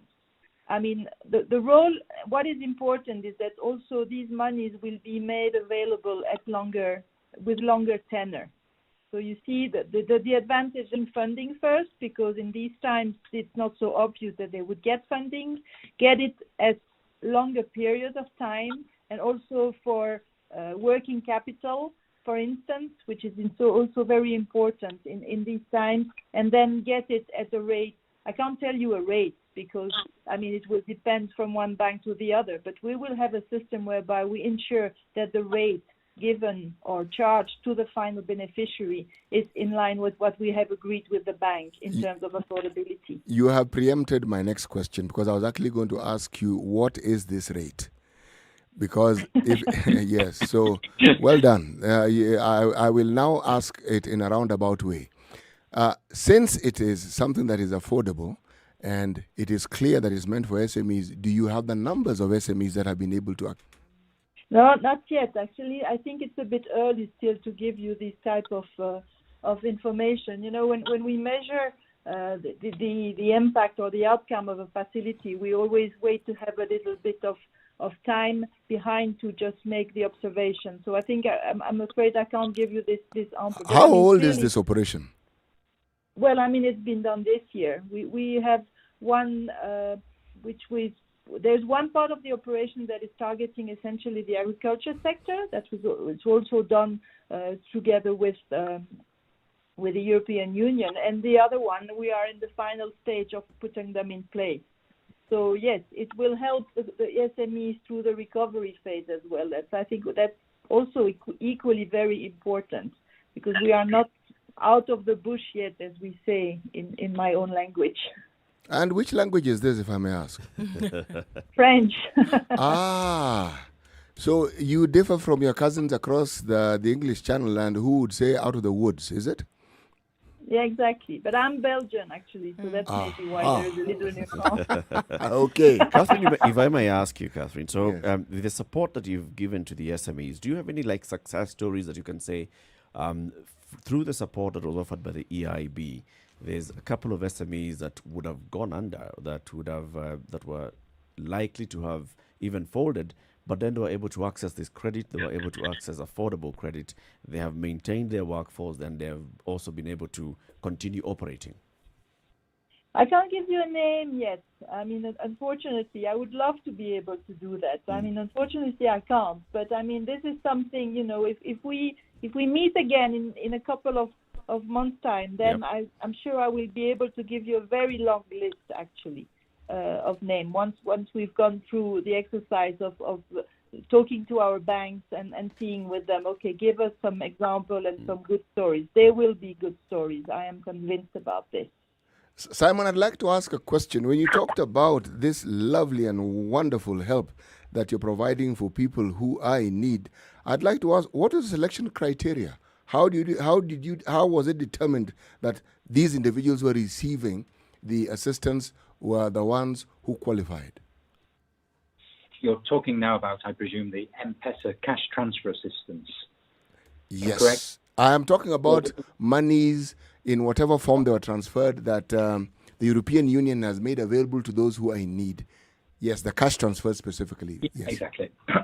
Well, the key point was it was done very much in coordination with the Ministry of Labour and Social Protection for some of their emerging welfare schemes. And it was a hard slog. We were basically working hand in hand with both Oxfam and the Kenyan Red Cross.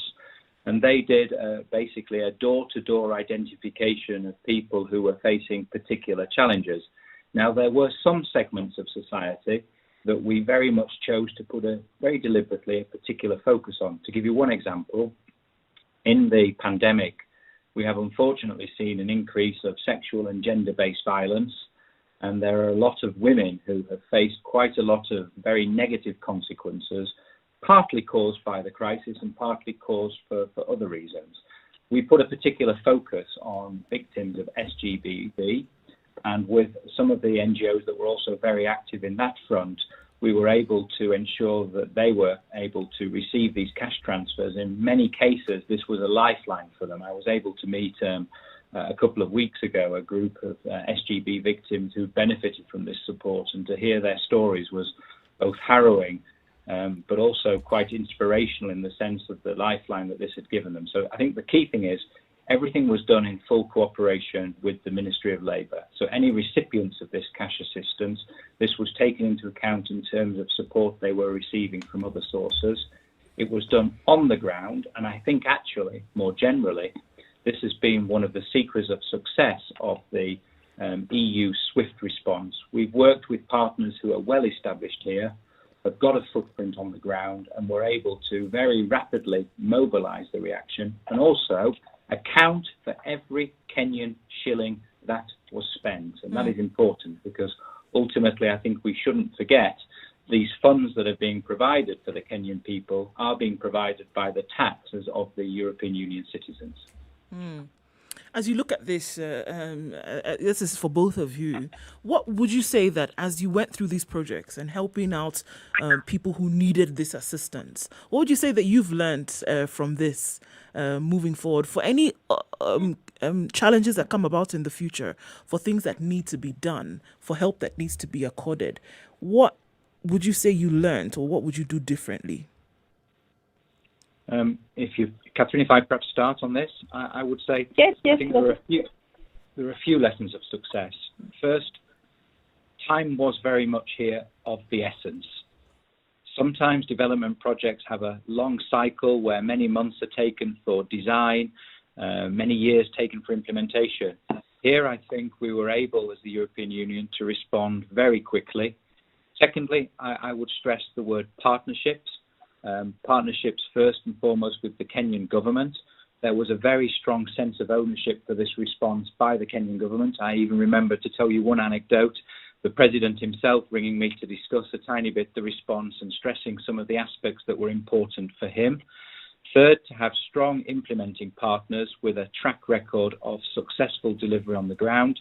In our case, that involved working with people like AMREF, like the Kenyan Red Cross, like Oxfam. Third, we put a strong emphasis on supporting also domestic industry.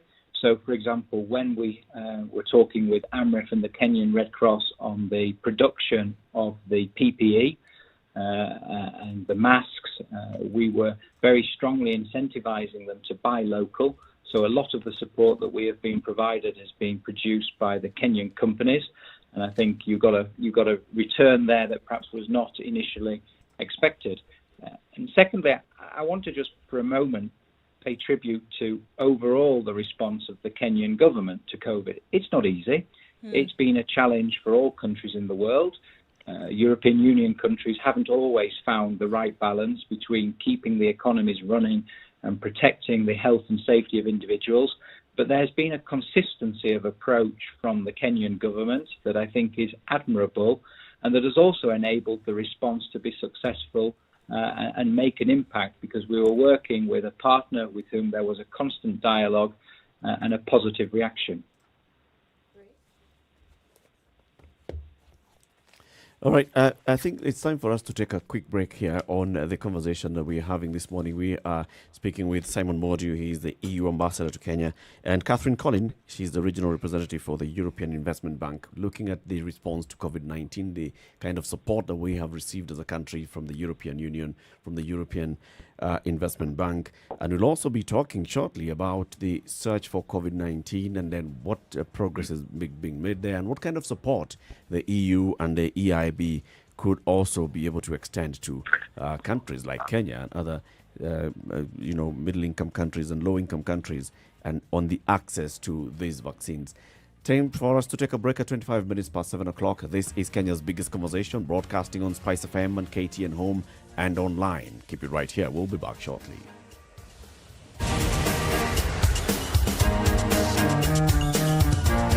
This is the Situation Room, the only way to start your day. Spice up your life.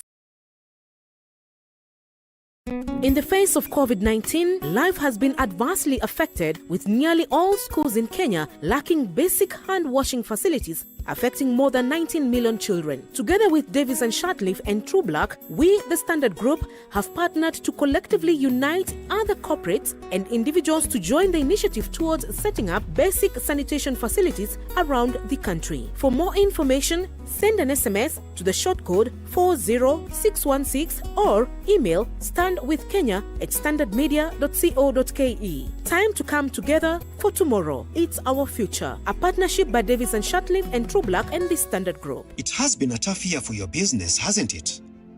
But you hung in there. You pressed on. You persevered. And now it's time to rise up. It's time to get ready, to get going, to get selling. And Google is here to help you rise up. Get free training and tools to help your businesses adapt and grow online. Visit g.co/Grow Africa to start now. Okay, let's look at what it looks like now and how it may have changed. Nairobi, we're looking at cloudy conditions. We'll see then at 22 today. Nakuru, 18 degrees and cloudy conditions. Rain through most parts of the town today. In Nyeri, 17 degrees at the moment. We'll see thunderstorms at some part as well. All right, let's take a look at Kisumu. We're in Kisumu this morning. We have rain showers through most parts of the morning. We'll lessen out, then we'll see highs of 27 at some point. In Kakamega as well, rain this morning. We'll see highs of 27 and rainy conditions will last through most parts of the day. All right, taking a look then into Mombasa, the sun is shining. We'll get to a high of 28 today. And in Malindi, we're also looking at rain for some parts of the morning. Warm conditions later on, then with highs of 28. All right, let's take a look at other parts of the country and how the weather looks like in a bit.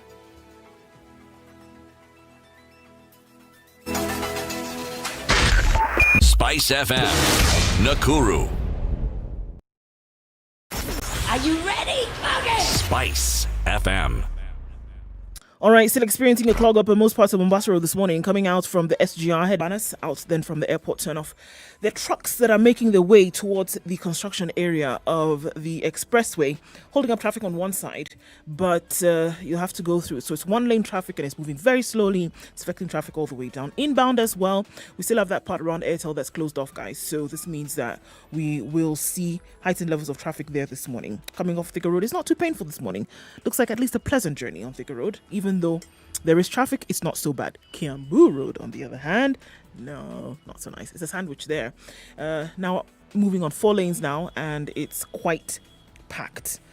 Coming into the CBD then from other parts, it's a bit crazy on Waiaki Way, just after the Kangemi Bridge. So if you're coming from that direction, there's some traffic up ahead as you then make your way out into the city centre. Okay, other parts, like we said, Mombasa Road and Thika Road, Nikubaya, as you headed out into and out of the city. Spice FM KE, talk to us. You get stuck somewhere, let us know what you see. Text us also on 40127.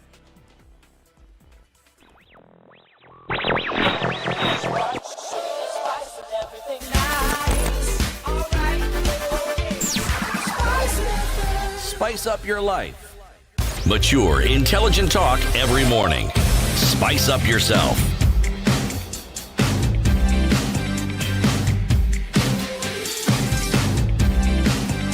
Mornings done right. 94.4 Spice FM, Nairobi. 7. This is Kenya's biggest conversation, The Situation Room, broadcasting on Spice FM, on KTN Home, online, Spice FM KE, YouTube, Facebook, and Twitter, and spicefm.co.ke. This and every weekday morning, 6 a.m. to 10 a.m., you have it with the EU Ambassador to Kenya, Simon Mordew, and the regional representative for the European Investment Bank, Catherine Collin. COVID-19 period has been time for people to learn. Speak to the private sector, they say there have been lessons taken out of this. You speak to ordinary individuals, there have been lessons. Even the government has been talking about, well, we've learned a lot from this COVID-19 in what we are able to do, what we are not able to do, what our governments are able to do, what our governments are not able to do. For yourselves as the European Investment Bank, Catherine, what lessons have you learned in offering and lending support to governments during this time of COVID-19? I think what we have learned, and that applies to Kenya, but to all the countries, is that as Simon mentioned earlier, working together is clearly the way to go. And I think this pandemic has shown one thing, is that we are able to work together, and that happened in a time where, even our own countries in Europe were badly hit by the pandemic, but still I think we all found the energy to work together also to assist other countries. So that's the main thing, and that was really a partnership, talking to each other. And I have to say, I would agree with Simon when he says it was quite impressive to also see the openness of the government of Kenya. Sometimes I smile because I think the way we have been interacting with the authorities here, and also with the private operators during this crisis, has somehow been even better. I mean, there was a closer access and more direct access. So I think that's one element that I would take away from this. And also I think what we've learned is that big machine like us, because we are a large institution, it can be a heavy process, but I think there was a demonstration that we are able to mobilize ourselves in order to deliver rapidly, and that applies across the globe de facto. That's what I would draw as a lesson on this one. Okay, so there's still, how long is this support going to go on? We know, we talked about what the plan was, and in terms of longevity for the projects that you have really invested in, especially around COVID. Are we looking at, and then at the same time, we see that also some projects that have been started off locally will come to an end because of, whether lack of resources or the time period has essentially lapsed. Are we seeing a continuation of the help that you have, with the assistance that you've been giving? Are we seeing a continuation of this, or is it a wait and see, Simon? That's actually a very timely question, because yesterday afternoon there was a lengthy discussion between my president, so the president of the European Council, and President Kenyatta. And one of the things they were talking about was the continued importance of the EU-Kenyan relationship, and also the financial priorities for the years ahead, because we're in the home straight of our exercise to define the areas of focus and priority as we move forward. And I think one of the challenges that we face globally is, if we ask ourselves the question, where do we want the world to be, and what kind of world do we want in the post-COVID environment? I think our challenge is not necessarily just to recover to where we were, but to recover better. And I think for Kenya, that means in particular, we can support what I would describe as a green transition in Kenya that can create jobs and leverage on Kenya's leading economic position in East Africa. I think there's particularly an opportunity here around the digital agenda and the untapped potential for jobs there. This is an area that in the COVID response, we've also had some focus. We've been doing some work, for example, with the judiciary and the Witness Protection Agency to use technologies to allow people to give evidence in front of court, and we've seen quite significant efficiency gains. And I think if you look at Kenya is well located to really benefit from this. You're one of the world's leading producers of renewable energy. You have a unique biodiversity, which there are huge economic opportunities around. I think this is our challenge as we move forward, to move away perhaps from the classical development aid and a donor-recipient relationship to develop a much stronger economic and trading relationship and try and use some of our grant funding, development funding, in imaginative ways, building on the experience that we've seen as well with COVID. So using the grants to leverage significant buy-in and loans from bodies such as the European Investment Bank, our twin sister or twin brother, depending on how you view it, but also crowding in the private sector so that you're also really supporting a rise up the value chain. And I think with this, we can deepen and strengthen our relationship and also provide answers and support to the many young people who are looking desperately for jobs and economic employment. What I wanted to ask you, Simon, is this. When you talk about a partnership with the country, there has always been the issue of accountability that we in the media raise and other stakeholders also raise. How do you ensure that there is accountability from the government? Well, to give you a very good example, one element of our response that we provided to the government, €1 million cash transfer, direct injection into the budget to support the government's response. So quite clearly, we have shared the concerns which have been raised by you, the media, by many Kenyan citizens on what happened in Kemsa. And as part of our process, prior to dispersing, we wanted quite strong assurances from the government that the necessary follow-up will be given to Kemsa, that the people who were accountable for what happened will be held accountable and be brought to justice, because this is something which is as important to us as it is to the Kenyan citizens. So this was very much part of our dialogue with the government, with CS Yatani, with the CS for Health, in which we wanted to understand better to what extent progress had been made on the clear indications which had been given by the President that this was not acceptable and those responsible for this should be brought to justice. So we're pleased to see that the investigations are proceeding. Of course, I think the proof of the pudding ultimately will be, will convictions be secured and those that are responsible for what happened brought to justice? Okay, now, the same accountability, how do you ensure there is accountability with the banks who you give the money to? Or let me ask a better question. The processes of giving this money to the banks, what is it that is done to ensure that this money goes to those who it is intended for and that it achieves what it's intended for? I guess this question is for me. Yes, it is. So actually, I mean, we have a very strong accountability mechanism, simply because we are also accountable up to the European Parliament and to the national parliament of the European Union member states. So actually, we have a process whereby we do ask the banks to give us the list of the companies that will benefit from the loans that they grant with our money, and there will be at some stage some a kind of a money entrepreneur. I think in the way in the approval process, in the due diligence, we actually have to put an estimate of the number of companies, and then we will thereafter make a check ex post, if I may say, of the companies and how the money has been used.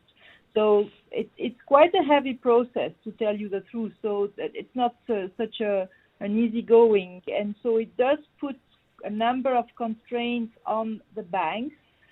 We have very stringent standards, especially, for instance, environment and social standards, and we make sure that the banks will comply with these standards or will lend the money to companies that also will comply with these standards in all sorts of areas. So it is very a strong control mechanism, and there will be ex post reporting and control on a random basis thereafter.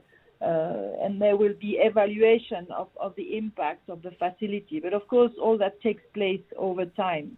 And I think one thing I would like to say as well is that we are here to stay. I mean, we've been in Kenya since 1976, and we've been providing support since.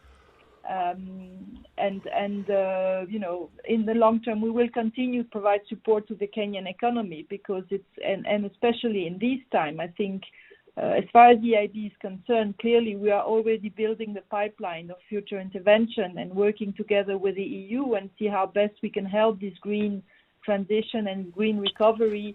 You know, we are doing a lot in the digital agenda. We're looking at how to help as well, you know, connectivity and all these areas. So, but the accountability mechanisms are there and there will be some control.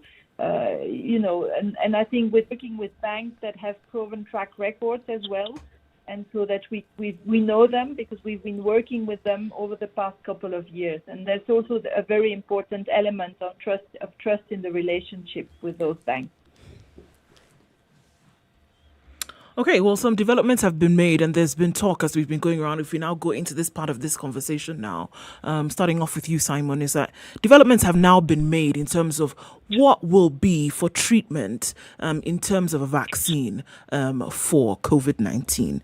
If we start off from here now, there's been talks of COVAX. What is COVAX, and what is its role then in and what will the role of both of you, what will be the role then in rolling this out, especially coming out for African countries, developing countries rather? Well, it's a very good question, and I was following the debate prior to me joining, where one of your colleagues was speaking about the need to avoid, if you like, a nationalisation of the search for vaccines. Yesterday, the European Union signed, I think it was the 6th contract with a vaccine producer. Yesterday was with Moderna, and quite clearly securing rapidly vaccines for European citizens of the European Union. But our other priority, and it's just as much a priority as securing rapidly vaccines for European citizens, is to try and make sure that everyone has access to vaccines everywhere in the world. And there needs to be what I would describe perhaps as an affordable, equitable, like fair distribution of the vaccines. And this is why, as Team Europe, we've contributed close to just under €1 billion to the so-called COVAX facility. And Catherine will be able to explain in a bit more detail how this works in practical terms. But the idea, in very simple terms, is to make sure that lower and middle income countries can have access to the vaccines that are being produced now and in the future, and that together we can serve the world with these vaccines to end the pandemic. Because I think the one big lesson we've seen in this pandemic is this is not a time for unilateralism. This is a time for working together, and the vaccine doesn't recognise borders. And this is precisely what is behind the COVAX, where we're working hand in hand with the EIB. And Catherine and I have been able to discuss this with CS Kagwe a couple of weeks ago, and we're looking at how we can effectively support this in Kenya. But maybe if you allow me to pass over to Catherine to explain in more detail how this works in practice. Sure. Okay, so actually, I mean, you know, that may not be visible in Kenya, but I mean, jointly with the EU, the EIB has been helping a lot in Europe for development of vaccines, and we were very happy when you know, 2 of those came out as, you know, likely to be a solution to the problem. Now, coming to COVAX, I mean, COVAX is really a mechanism that's pooling resources globally to share vaccine development risks and costs, because there is a huge cost involved. And then it also pools this resource to support the manufacturing and the procurement of vaccines in sufficient volume, because that brings the price down, and then allow equitable access globally. So what will happen here is that together with the European Union, actually, we have put on the EIB side 400 million euro of financing that is going to this global alliance for vaccines that's called Gavi. And Kenya knows Gavi very well. Mm-hmm. And Gavi will actually manage this COVAX facility, which is from foundation, from countries, from rich countries. But, you know, there is always a bit of a time lag in between the moment the commitment or the pledge is announced and the moment the cash comes in, to put it simply. What we are doing, we are bringing the cash immediately because we have the financial power to do that. together with the European Union. That will allow Gavi and using the COVAX to make advance payments to the manufacturing industry to produce these vaccines. But the condition to our financing is that these amounts have to go for the production of vaccines, those that will be reserved for low and middle income countries, including Kenya. And that will be there to produce vaccine dose up to 20% of the population of the country. There is a bit of a formula there, so it may vary from country to country. But it's a fair and equitable process that allows, that everybody will get vaccine dose.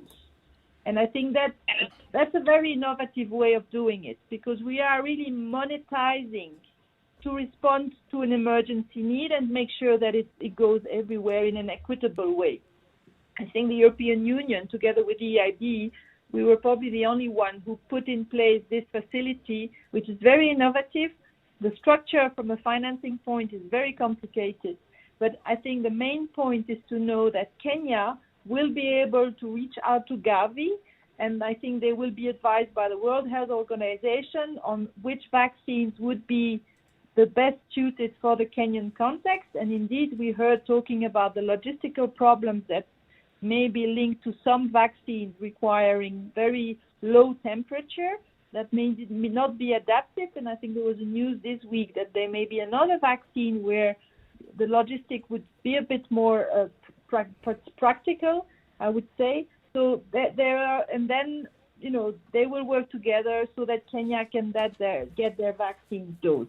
And then thereafter, if Kenya wants to get more, we are there to help as well, together with the other financial institutions to provide support to the government of Kenya directly so that they can buy more vaccine doses. So I think that's the way it works. So you will not see EIB's name on the vaccines themselves, but we are behind with the EU, and I think the support that is provided there is actually critical to make sure that these vaccines will come to Kenya.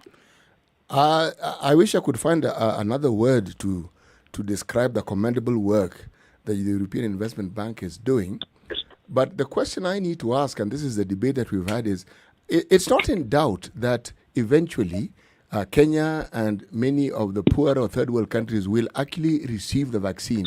The question is, will they receive it at the same time as the Western nations? It's for both Simon? of you. Well, I personally would say yes. Okay, Absolutely. And so what? If I understand the word yes here, it's to mean that the intervention that the European Investment Bank and the European Union have put in place is to guarantees the word here, that when the vaccines are made available, everyone, let's talk about Kenya will be able to receive it at the same time people in Belgium or in Brussels will be receiving it. Is that what we're saying? That is absolutely correct. Yes. Our priority is to make sure that everyone has access to vaccines everywhere in the world, and that the distribution of the vaccines is both fair and equitable, but also affordable. And that's precisely what the funding that the EU is putting into the COVAX initiative is designed to achieve. Sure. What are some of the challenges that we're looking at then with the rollout of this vaccine? We heard from the G20 just a couple of days ago that just what you've said is at the crux of the matter, that we're going to make sure that everybody has access to it, and we're going to make sure that no conversations that are being had at the moment. But then now, what are some of the challenges that you see in the rollout of the same in terms of cost and in terms of efficiency and efficacy when it comes to rolling it out in the country, around the continent? What are we looking at here, and what could pose as roadblocks? Well, quite clearly, maybe I'll start, Catherine, then you come in if you're comfortable. If we look at the development of COVID-19 vaccine generally, first, it's been a costly process for manufacturers, and we've seen through the running debate on the trials that there's also been a quite high failure rate. This is why choosing to invest in a COVID-19 vaccine has been a high-risk decision for vaccine developers. And these agreements that I spoke about when I said yesterday that the European Union had concluded its 6th agreement, These agreements have been trying to stimulate and make possible investments that otherwise might not have happened. And I mean, Catherine spoke to earlier, the European Investment Bank, for example, with BioNTech, had concluded a debt financing agreement, which in simple terms allowed the company to very rapidly expand its manufacturing capacity in order to supply their vaccine quickly worldwide. And I think we're now at the point where an effective COVID-19 vaccine is within our reach. This is a truly historic achievement that has resonated globally.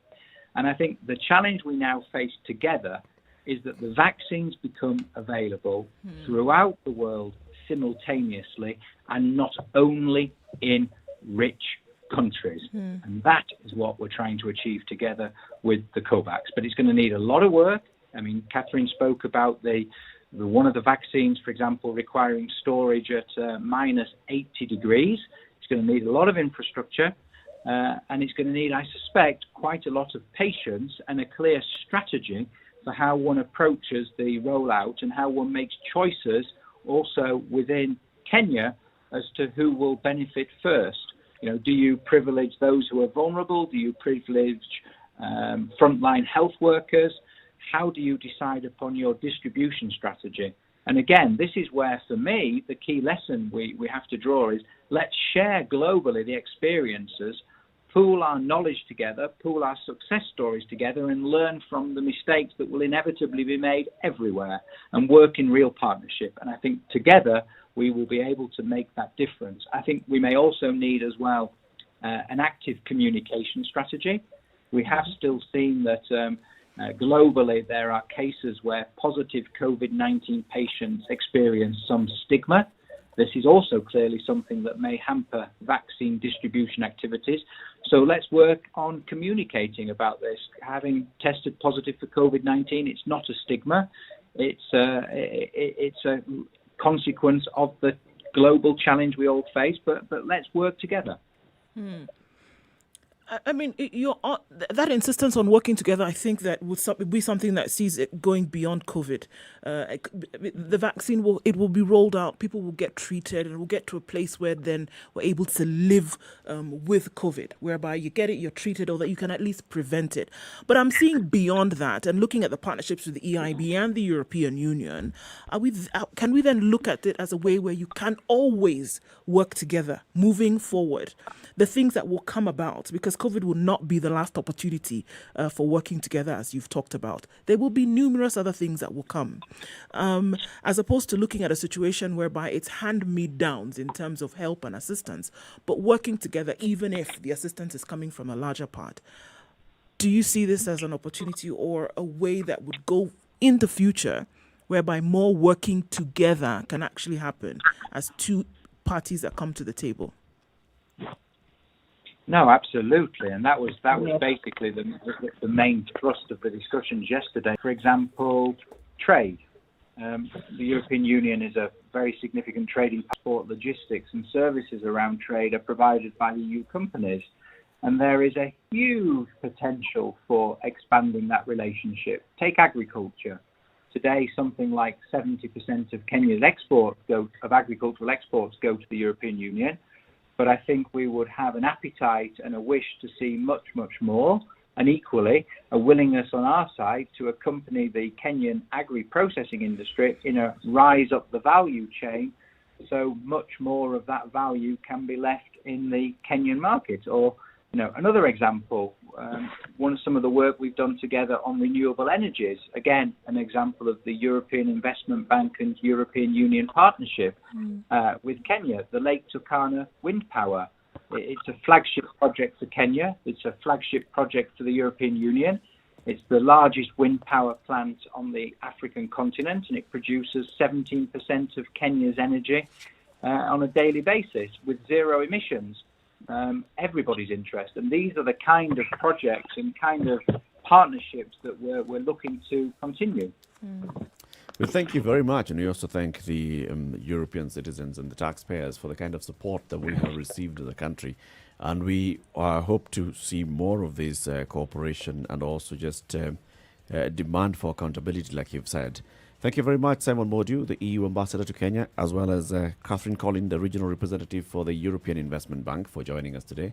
Hoping to speak with you again soon. Thank you. Thank you. It's also time for us to take a break on KTN Home at 5 minutes to 8 o'clock. The conversations continue even into the next hour. In the next hour, remember, we'll be talking about the post-election violence. The DCI is opening up some investigations, but also we'll be speaking to some victims of the post-election violence. But we still want to talk about the search for the vaccine, the support that COVAX and Gavi are doing in terms of getting us that vaccine as quickly as possible. Good morning. This is Kenya's biggest conversation, The Situation Room. 87.9 Spice FM, Mombasa.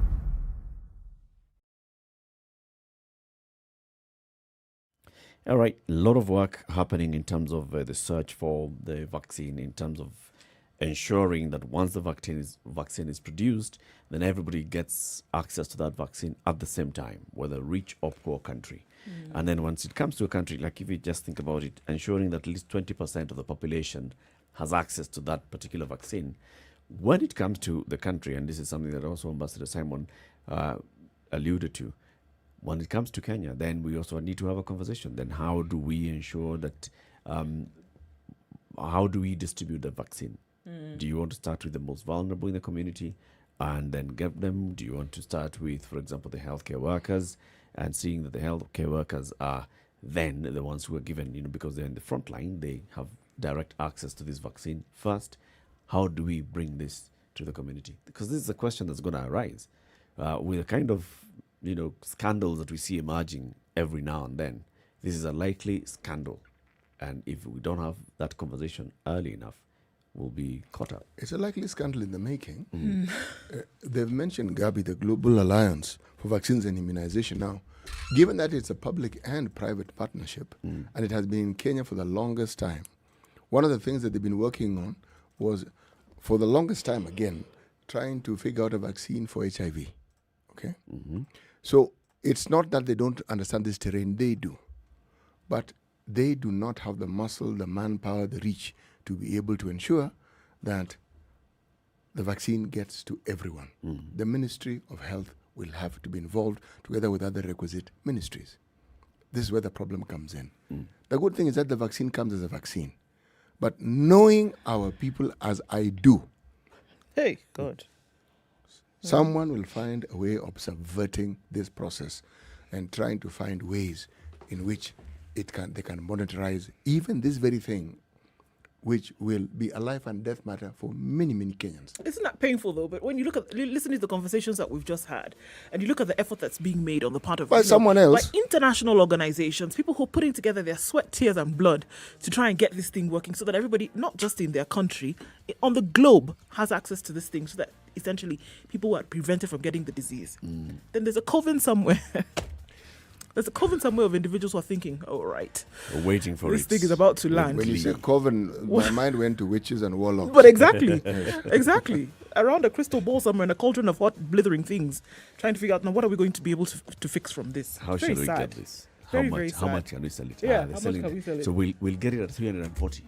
We'll So get it you at can sell it at 340. And 3,400. you expect us to sell it at But then 340 to Kenya. Think It's about not gonna happen. think about the underlying issue here.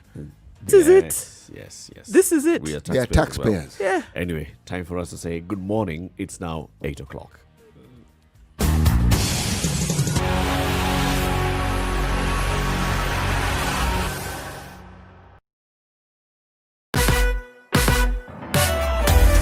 Sugar and spice and berry. 102.5 Spice FM, Kisumu. Okay, so what does it look like now? Let's take a look at Mombasa Road for now and see how that may have built up over this morning. Okay, let's not. Let's look at Thika Road. And it's jam that starts at Allsops Underbridge, but it's moving. It's not too terrible as you're approaching the CBD. On Mombasa Road, it seems to be impossible in some parts, but then it's flowing smoothly in others. Not too bad in some parts. That's after General Motors, of course, getting then towards Bellevue. Hopefully that opens up in a while. All right, let's look at Wayaki Way, where it's crazy as you're trying to head towards Westlands. Construction works have started on Bagathi Way after the Timor roundabout. So one lane is closed this week and next week and possibly the weeks after that. You're going to have to leave early or seek alternate routes. So if you're headed from Langata Road, if you're headed from Gong Road, if you're headed then from Nairobi West area, headed towards Bagathi Way, one lane has been closed. Only one is being used. So the traffic buildup there is crazy. All right, let's look at other parts. It's not looking so bad getting into the CBD at this point. But we'll take a look in about half hour or so, okay? Let us know if you get stuck somewhere. If you find an alternate route from those ones that are messed up, let us know as well. SpiceFMKE on Twitter or text on 40127.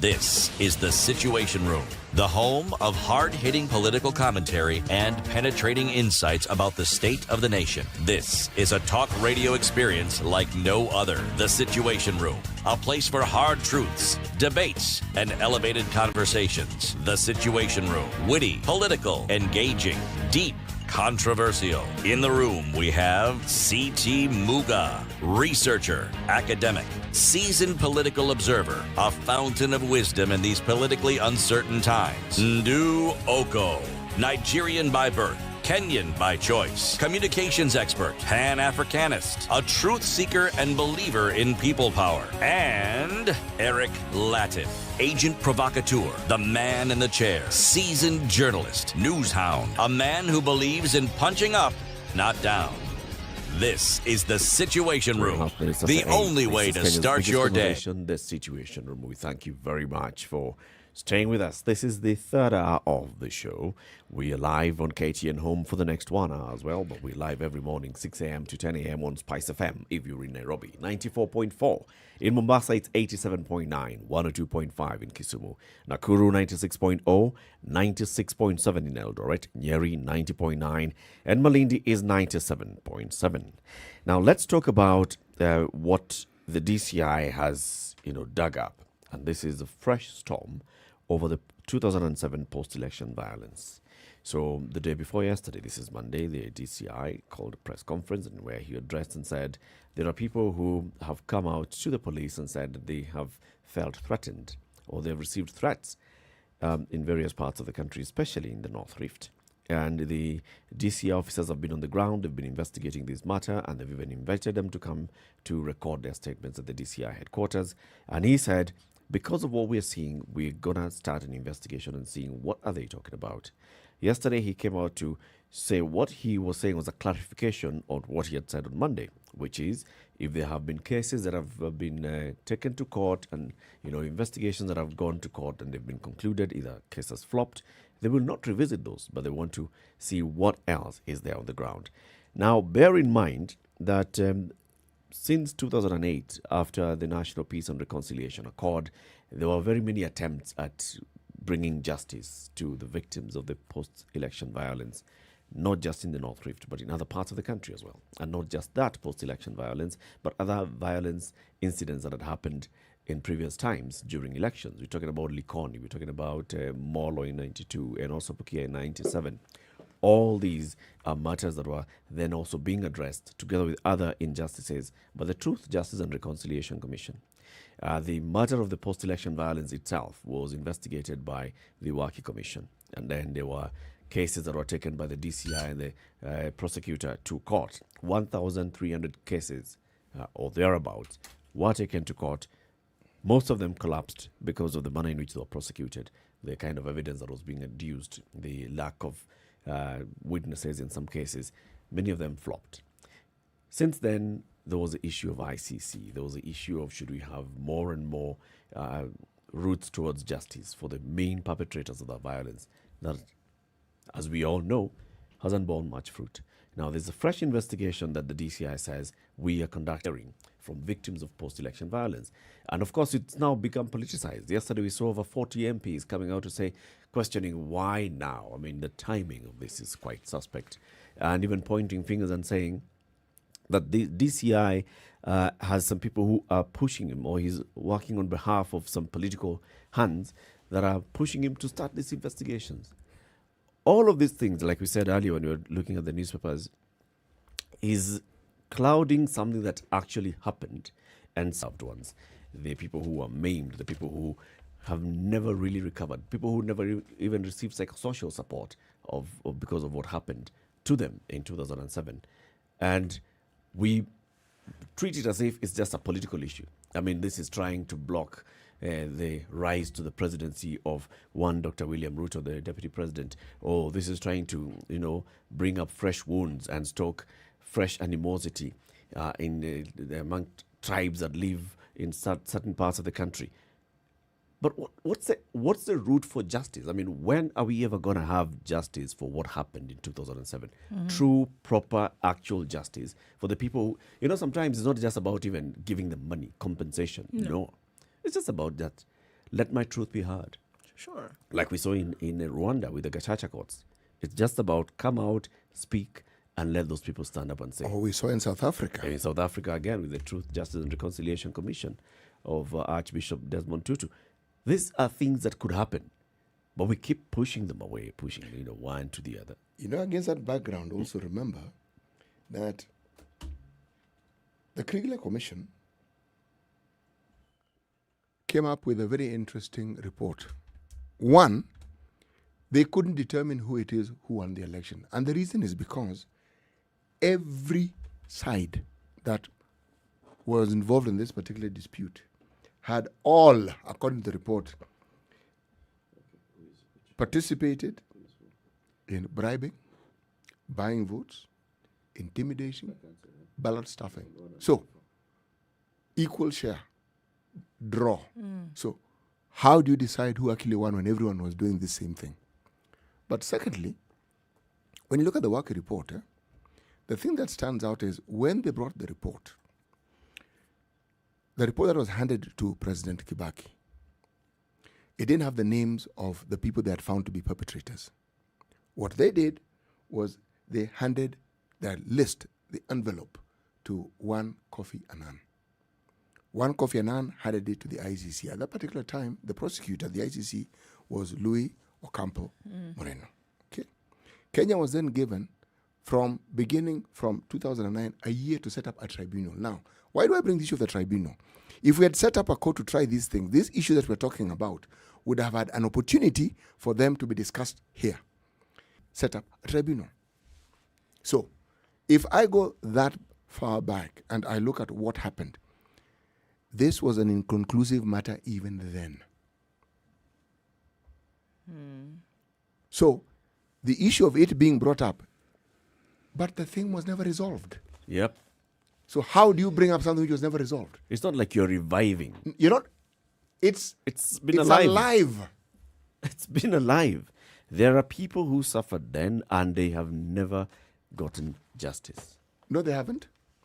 Because, I mean, it's their plight hasn't been 12 addressed. years down the line. It is 12 years down the line. And, from all of the reports that we've gotten, we've heard, and people have said things like, this post-election violence happened in 2008 and the country has moved on. No, the country has not moved on. The people who lost their lives have not moved on. The people who lost property have not moved on. The people who have had to have gone through something as horrible as rape have a daily living example of the reminder of exactly what happened when they had children out of the result of this.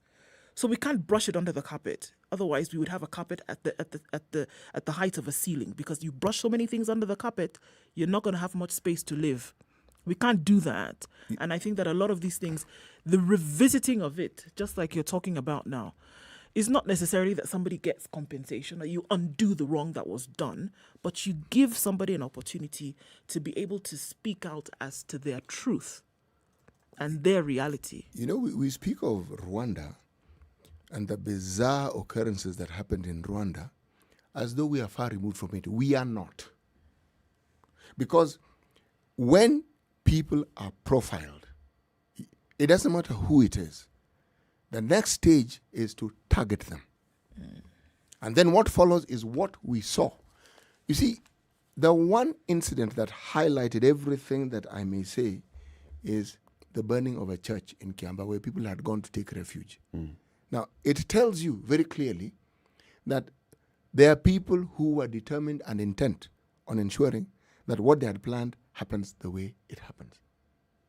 And the reason why I say this is the one thing that people in this country cannot even fathom is how you would burn a church. It does not. A religious place of worship, how do you get to that stage? Now, the only way you resolve an issue is to face the truth in it. Yesterday, I said that, a lie has many variations. The truth doesn't. And the truth in this matter is this. These are issues that are unresolved, and they will affect us for the longest time. Look at the one thing that led to Kenya's independence that we keep talking about, the Mau Mau War. Those matters aren't even fully resolved as we speak now. Yeah. And when was the Mau Mau?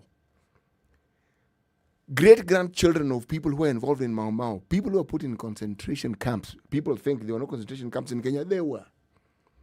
People who were moved around in central Kenya. Men put in camps. You think people recover from these things in a day. It is generational. Many communities in Kenya did not face what was faced, so they don't know. They don't know. Many people were not in the place where the violence in 2007 were taking place, so they would not know. So even as they speak, they're speaking about something they have read. But the people who are affected, and there are many, and they are Kenyans, and they have the same rights as all other Kenyans, this matter requires resolution. Let's bring in our guest to help us have this conversation this morning. We'll be speaking with Tina Alai. She's a transitional justice lawyer. Good morning, Tina. Good morning, Eric. And also we'll be speaking with Jacqueline Mutere. She is a victim of the post-election violence in 2007. Jackie, good morning. Good morning, Eric. And let's begin that conversation from the point of, the effects of post-election violence and what happened and what you went through. Jackie, just start with you. Just tell us your story. Thank you. Good morning, everyone. Good morning, City. Good morning, Ndu.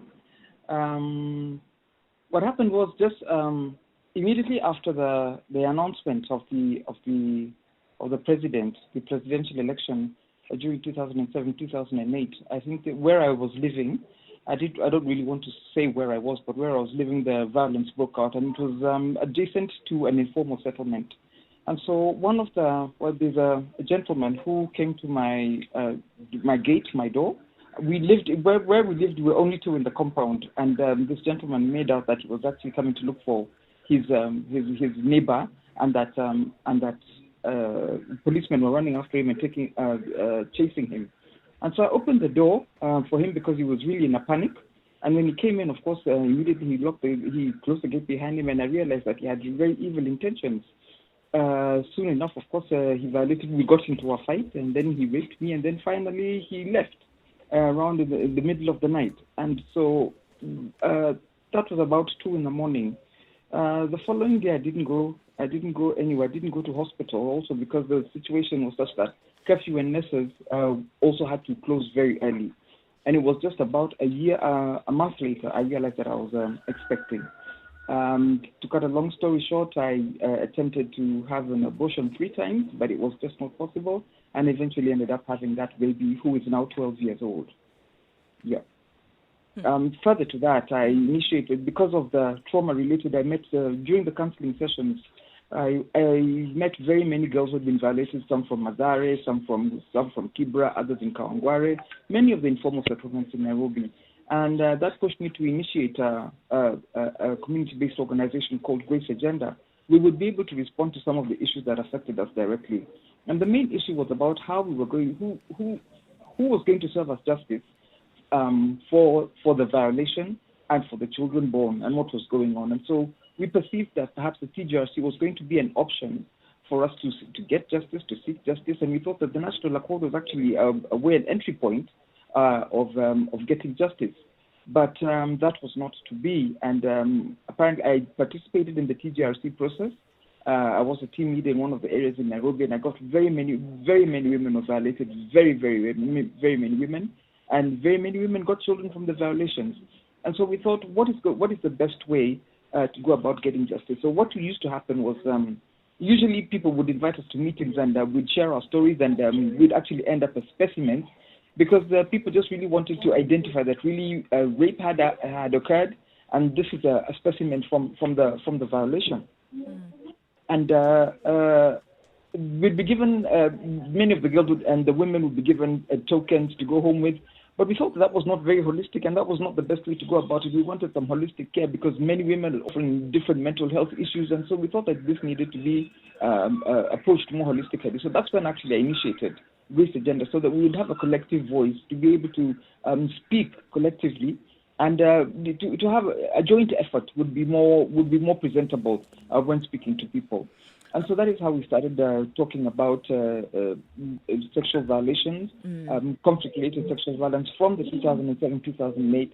And from that time, we have been seeking justice to date.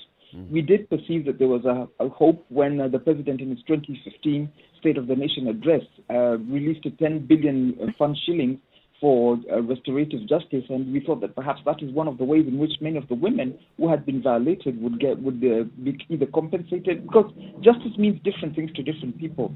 What it means to me is not what it means to somebody else. Those who have children might want support for their children. Those with medical conditions might want the NHIS card, and there were different ways in which women thought that it would be easy to be compensated. The TJRC report actually had an annex in which there was in which there was a table in which some form of compensation or justice could be followed during that time. And so that was one of the ways in which we also started advocacy, because it was not something that was done on our own, but it was a collective and joint effort by officers of this nation that collected information from all over the country about the different violations in the country and how the women and those that had been violated sought to be given justice, or for them to access justice. Jackie, if I may jump in here and ask you, so at this point, now we're talking about Jackie and the justice then we're looking for, because across the board, across the country, there are thousands of stories of people who may have gone through something similar, but then under different circumstances. What kind of justice are you looking at? And we're just calling it as exactly as it is. The rape that you went through would not have happened if the violence that was going on in the area because of the result of the election would not have happened, right? So what justice would you as Jackie be looking for? Arrest of the individual who did this, investigations into who he is and where he is, or then care for your child? What then would you be looking for specifically? First of all, straight up, it would be, first of all, care for my child. And acknowledgement. First of all, acknowledge that I was violated. First, acknowledge that there were violations. The violations were recorded in the CPEV and very many subsequent reports. But care for my child would be paramount for me and for my health. That would be the first thing for me.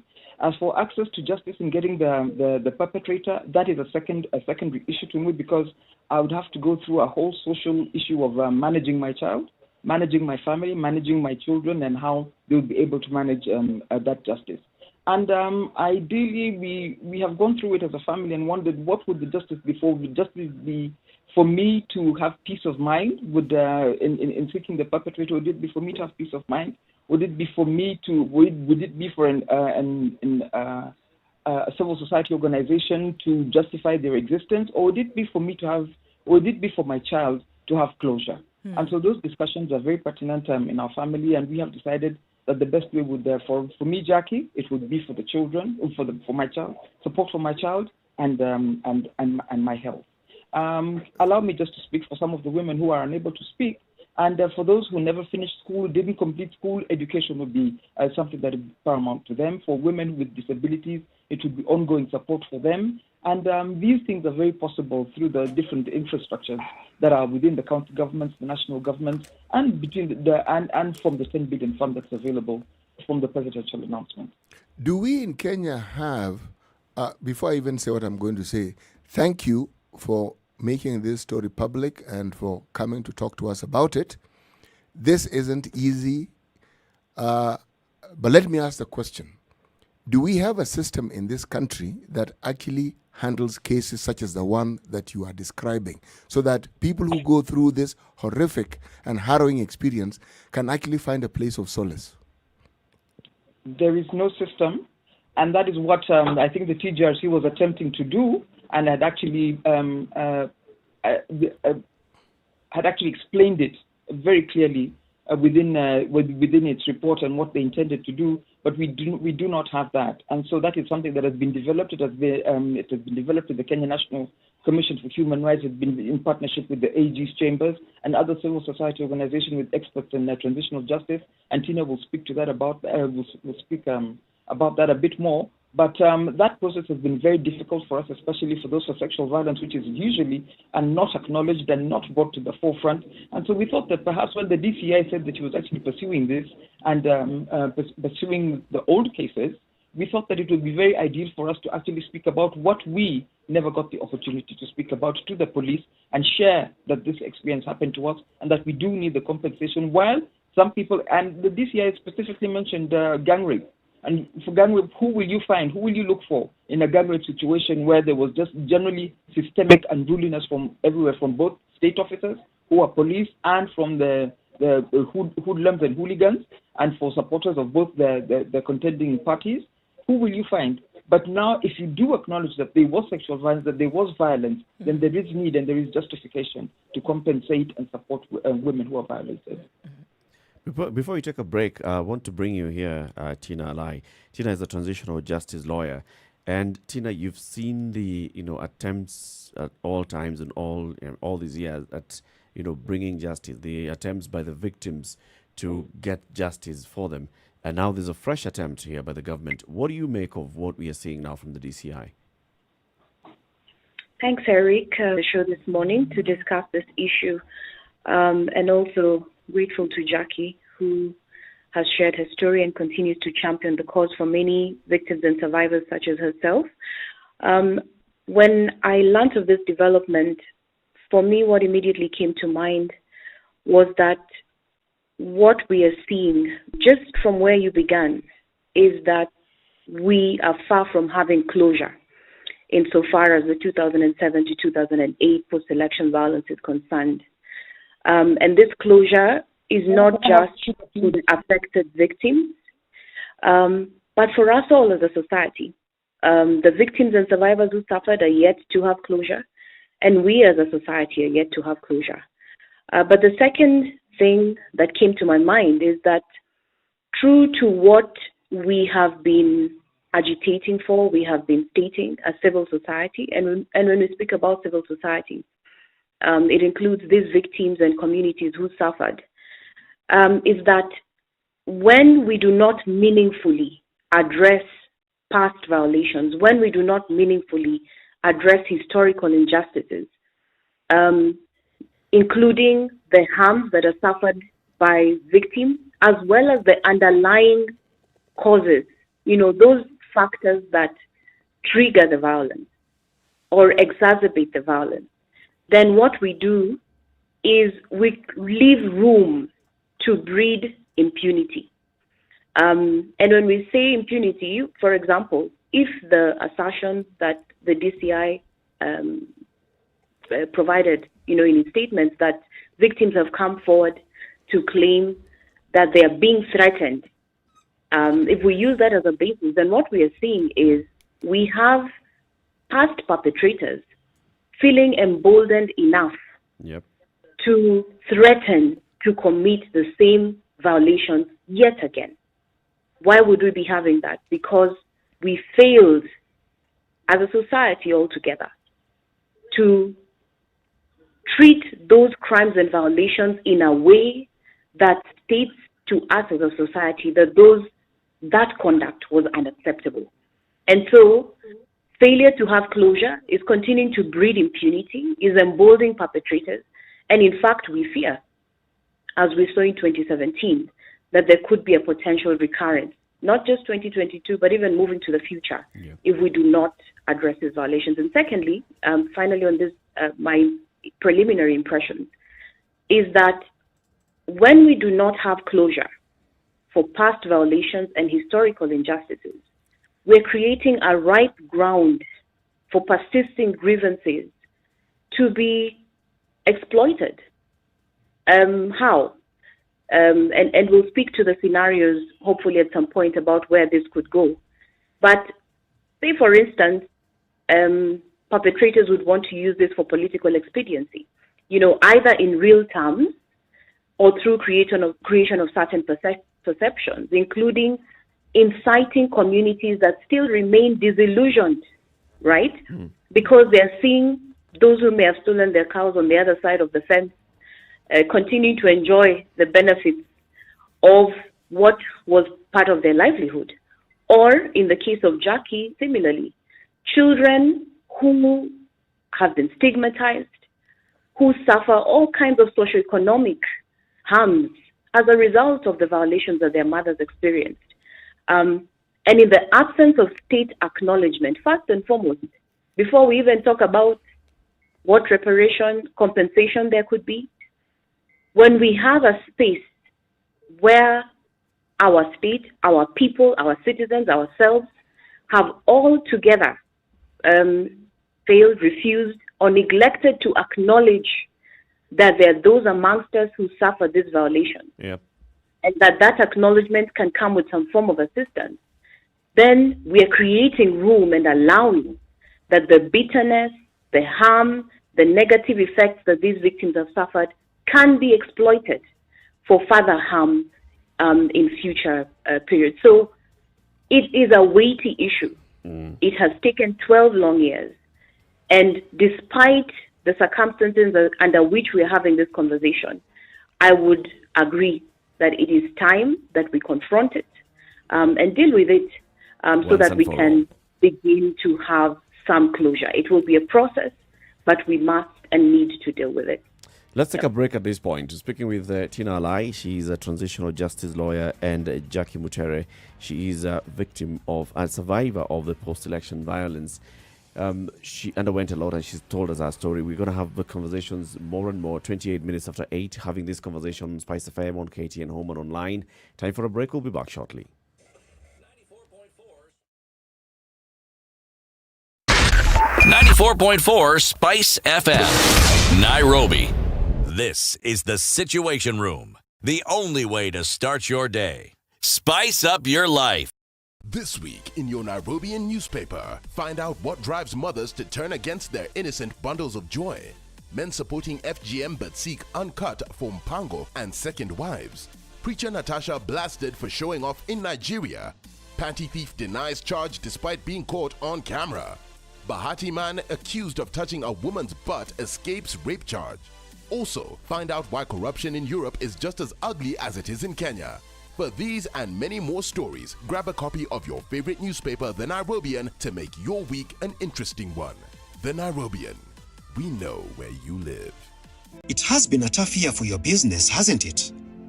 But you hung in there. You pressed on. You persevered.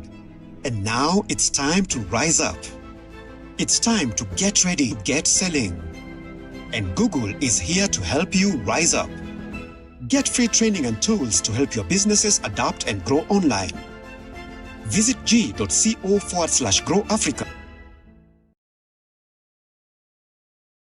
In the face of COVID-19, life has been adversely affected, with nearly all schools in Kenya lacking basic hand-washing facilities, affecting more than 19 million children. Together with Davis and Shatleaf and True Black, we, the Standard Group, have partnered to collectively unite other corporates and individuals to join the initiative towards setting up basic sanitation facilities around the country. For more information, send an SMS to the short code 40616 or email standwithkenya@standardmedia.co.ke. Time to come to. Those conditions will last throughout most parts of the morning, currently at 19 degrees, going to high then of 26. Nyeri is experiencing rain as well at 17 degrees.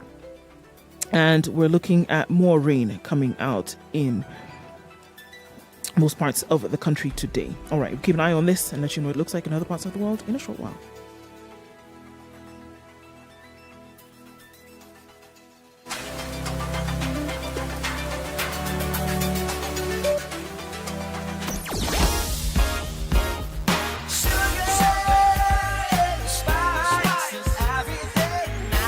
Okay, what does it look like? Has it changed much? Yes, we still have Mombasa Road this morning still clogged, moving very slowly. And this is really mostly between the SGR, maybe Mlolongo Way Bridge, Mlolongo, heading out then towards the airport, and then Cabanas after that. It's moving slowly. It's a struggle every day, and this is what everybody's complaining about. Okay, cops at T-Mall are slowing down Langata Road inbound traffic. Bagathi Way is clear in both directions. However, we understand that the construction has taken place. It's also clear on Langata Road after the roundabout, so we see some problems as you approach Bagathi Way. Construction starts today. Wayaki Way is slow from Kangemi at the flyover, and that's very slow this morning, uncharacteristically slow. There must be something up ahead, we don't know yet, but we'll find out details about that and let you know. Thika Road jam, it starts at Allsops at the underbridge, and it's moving very slowly then as you try to approach the Pangani underpass. So that's where we see the trouble spots this morning. Get stuck somewhere, let us know. Find an alternate route, let us know as well. Speaking of alternate routes, the bypass, southern and eastern, up and ready for use. Okay, talk to us. Spice FM KE on Twitter.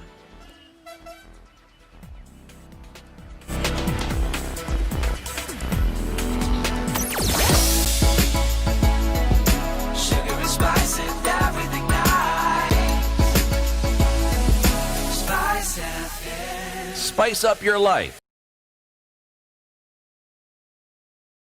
Mature, intelligent talk every morning. Spice up yourself.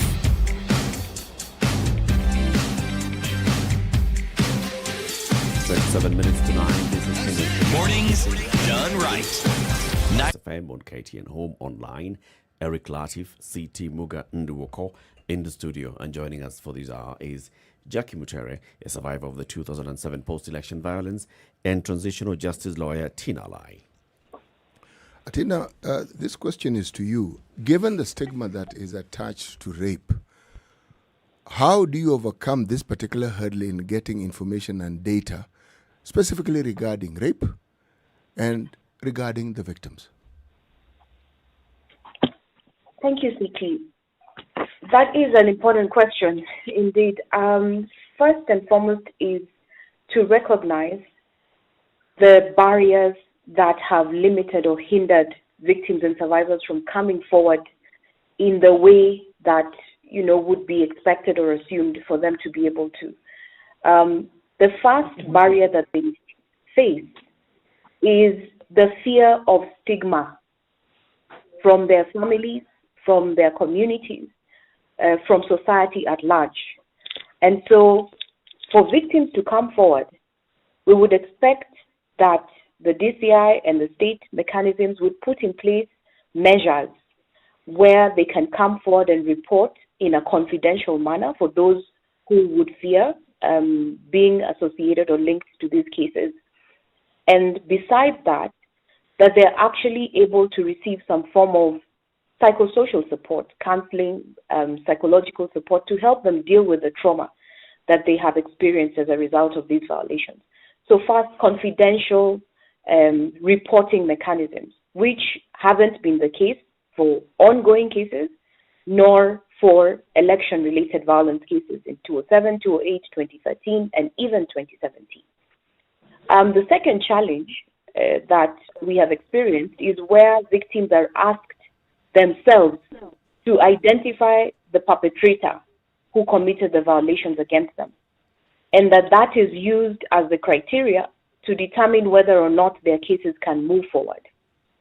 Now, when you're looking at a situation such as the post-election violence, where these incidences occurred in mass scale, in hidden spaces, by perpetrators, some of whom did not reside in the communities where they committed the crime, we begin to see that it would be very challenging for victims to identify and pinpoint it is perpetrator X, Y, or Z who committed these violations against me. And so what we have been agitating for and recommending, as established in international law world over, that in instances where conflict-related sexual violence occur, you have several layers of potential accountability. The first is where you're actually able to identify and hold the individual who directly committed the crime accountable.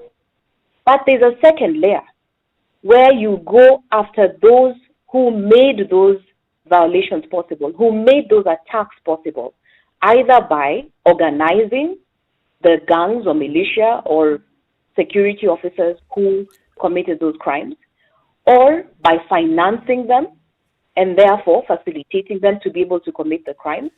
And thirdly, when you're speaking about state security officers, and I speak about this because the evidence available from the Waki Commission report and numerous other reports thereafter provides information that points to the fact that a huge percentage of the crimes that were committed were perpetrated by state security officers themselves. And so when you're talking about state security officers, where victims are unable to identify the actual police or other state security officer who committed the crime, we then begin to ask questions of the commanders who were in charge of the battalions that were conducting operations in the areas where the violations occur. And the specific questions we want to know are, was an order given for them to commit this crime? If not, were their commanders aware or ought to have known that such crimes were being committed? And thirdly, even where they were not aware and eventually became aware, did they perform any kind of investigation to confirm those allegations or to take action against officers that were involved? And so moving away from the direct perpetrators will be very critical when it comes to pursuing accountability for SGBV, and beginning to look at accountability more broadly to point at other layers of responsibility. And finally, on this issue, that even where we're unable to find individual perpetrators for criminal accountability, the other barrier is that state mechanisms have themselves not been held responsible or taken responsibility for what they ought to have done. So, for example, we are aware that there was, based on the evidence in the Waki Commission report, available intelligence that suggested that there could have been violence in certain parts of the country. And as I speak to this, I think it's important at this point to bring in a constitutional petition that is actually seeking this very state accountability on rape and sexual violence that was committed during the 2007 post-election violence. Just to cite the case, it is Constitutional Petition number 122 that was filed in 2013. It has 8 representative victims, 6 females who were raped, both by state security officers as well as by civilians, militia, across the country, Kibera, Naivasha, Kericho, and 2 male victims who were forcefully circumcised in Naivasha. This case has been in court for the past 7 years. Wow. And what is it is seeking is this very state accountability. Why? Because victims had failed to find direct justice for those who directly violated them through the failure to set up the special tribunal. They had failed to receive reparation. And so they moved to court with the support of 4 civil society organizations and have been in court. Now, I diverted a little to bring that introduction because what this case is seeking is this very state accountability where victims are asserting that the state failed to put in place the necessary measures. For example, ensuring that the spaces where they lived were secure, ensuring that communities were sensitized about where to report in case violations occurred, ensuring that victims were able to receive emergency health care. And we all know how vital the first 72 hours is. Many of the victims contracted HIV because they were unable to get PEP on time.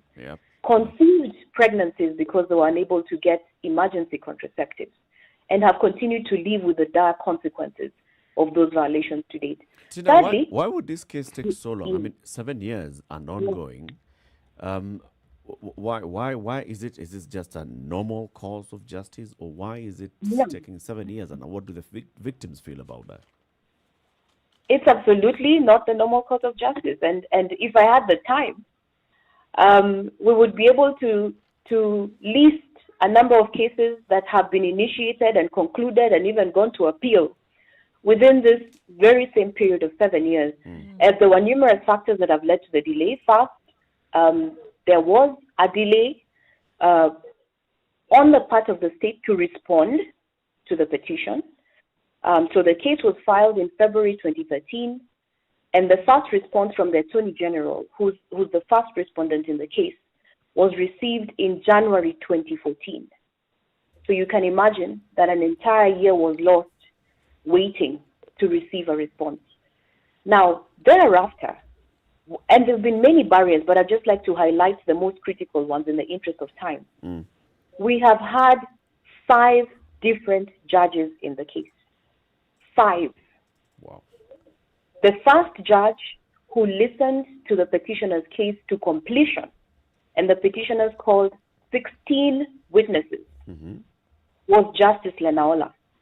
At the time when the matter was concluded and he had finished listening, he then got transferred to the Supreme Court.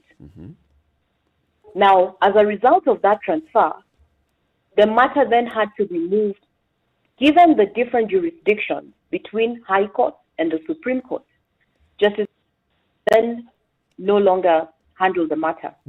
And we then were moved to another judge. And since then, we have been through 4 different judges, presently before Justice Korir, and we are scheduled to have the judgment issued on the 10th of December, which coincidentally will also be the International Human Rights Day. We hope that finally there'll be rights. Victims will be able to have their justice. And we hope for a strong judgment because we have seen other judgments that have not necessarily been as encouraging. But we hope that victims can have a strong judgment in this matter. And it will actually be on a very good day on that day. I mean, if you just think about it, the day for the International Day of Justice, and then this particular ruling comes out, you expect that and you hope that you're going to get, the best judgment and even justice for the people who have decided to take this matter to court so many years down the road, and they're saying, look, we are seeking justice. We want to get justice for this. I mean, it would culminate in a result that you would then say, finally, it would be good, even if it was one case. Because then what does that do? So then it gives hope to all the other people who are sitting and waiting and saying, perhaps one day would be the day when I would be able to see something like this play out. As these conversations are taking place, I think to myself, if it's taken so long to have this done for so many reasons, 5 judges on one case, 7 years, all of this, it just seems like something that would be so laborious to even get done. And then you ask yourself, if this is what it has taken, and this is one case, and there are thousands that are presented, 1,300 presented, a few of them gone to court, some of them not bothered because they can't imagine going through that entire process.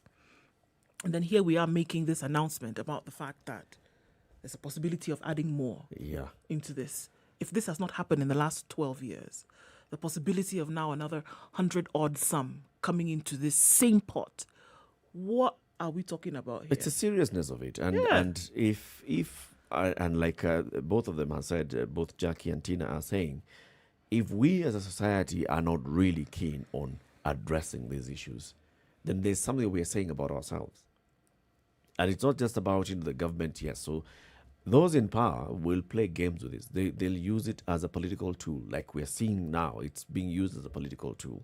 Those in power will play games with it.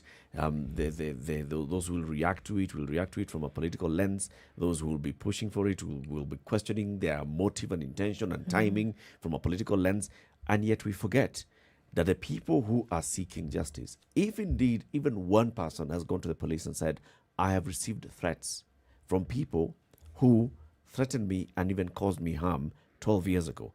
If there's such a case, if something like that has happened, we need to take it seriously. We don't need to wait for 100 people. We don't need to, and as long as I feel, as long as we're pushing it and saying, it's a political timing. I mean, look at the timing of this. I mean, why is Kinoti coming up with this issue now? Now, what is it about 2022? We are weaponizing something we've done to ourselves as a society. What is interesting, if you actually just pause for a second and we remove the drama from the discussion. Simple fact, 2007 happened. Yep. And the people who suffered as a result of it still live and exist. Those who unfortunately passed away did, but their memories still linger. We can't move away from that. Now, what you've mentioned, which to me is of note, is it tells us a great deal about ourselves, and it also tells us a great deal about how we like dealing with issues. Yep. We prefer the proverbial ostrich and head in the sand approach to matters. Instead of say, look, time has passed, it's gone. It hasn't gone. It's right there. It hasn't moved. It actually didn't move. And these things, people think they don't grow old. They do. Because they form part of a certain culture. But then when you bring in rape into the discussion, a lot of what we're discussing here is rape that men perpetrate against women. Now, it also tells us the attitude that most of our citizens, male citizens, the attitude we have towards women. Because a common thread that also runs in rape issues has to do with people do not believe you.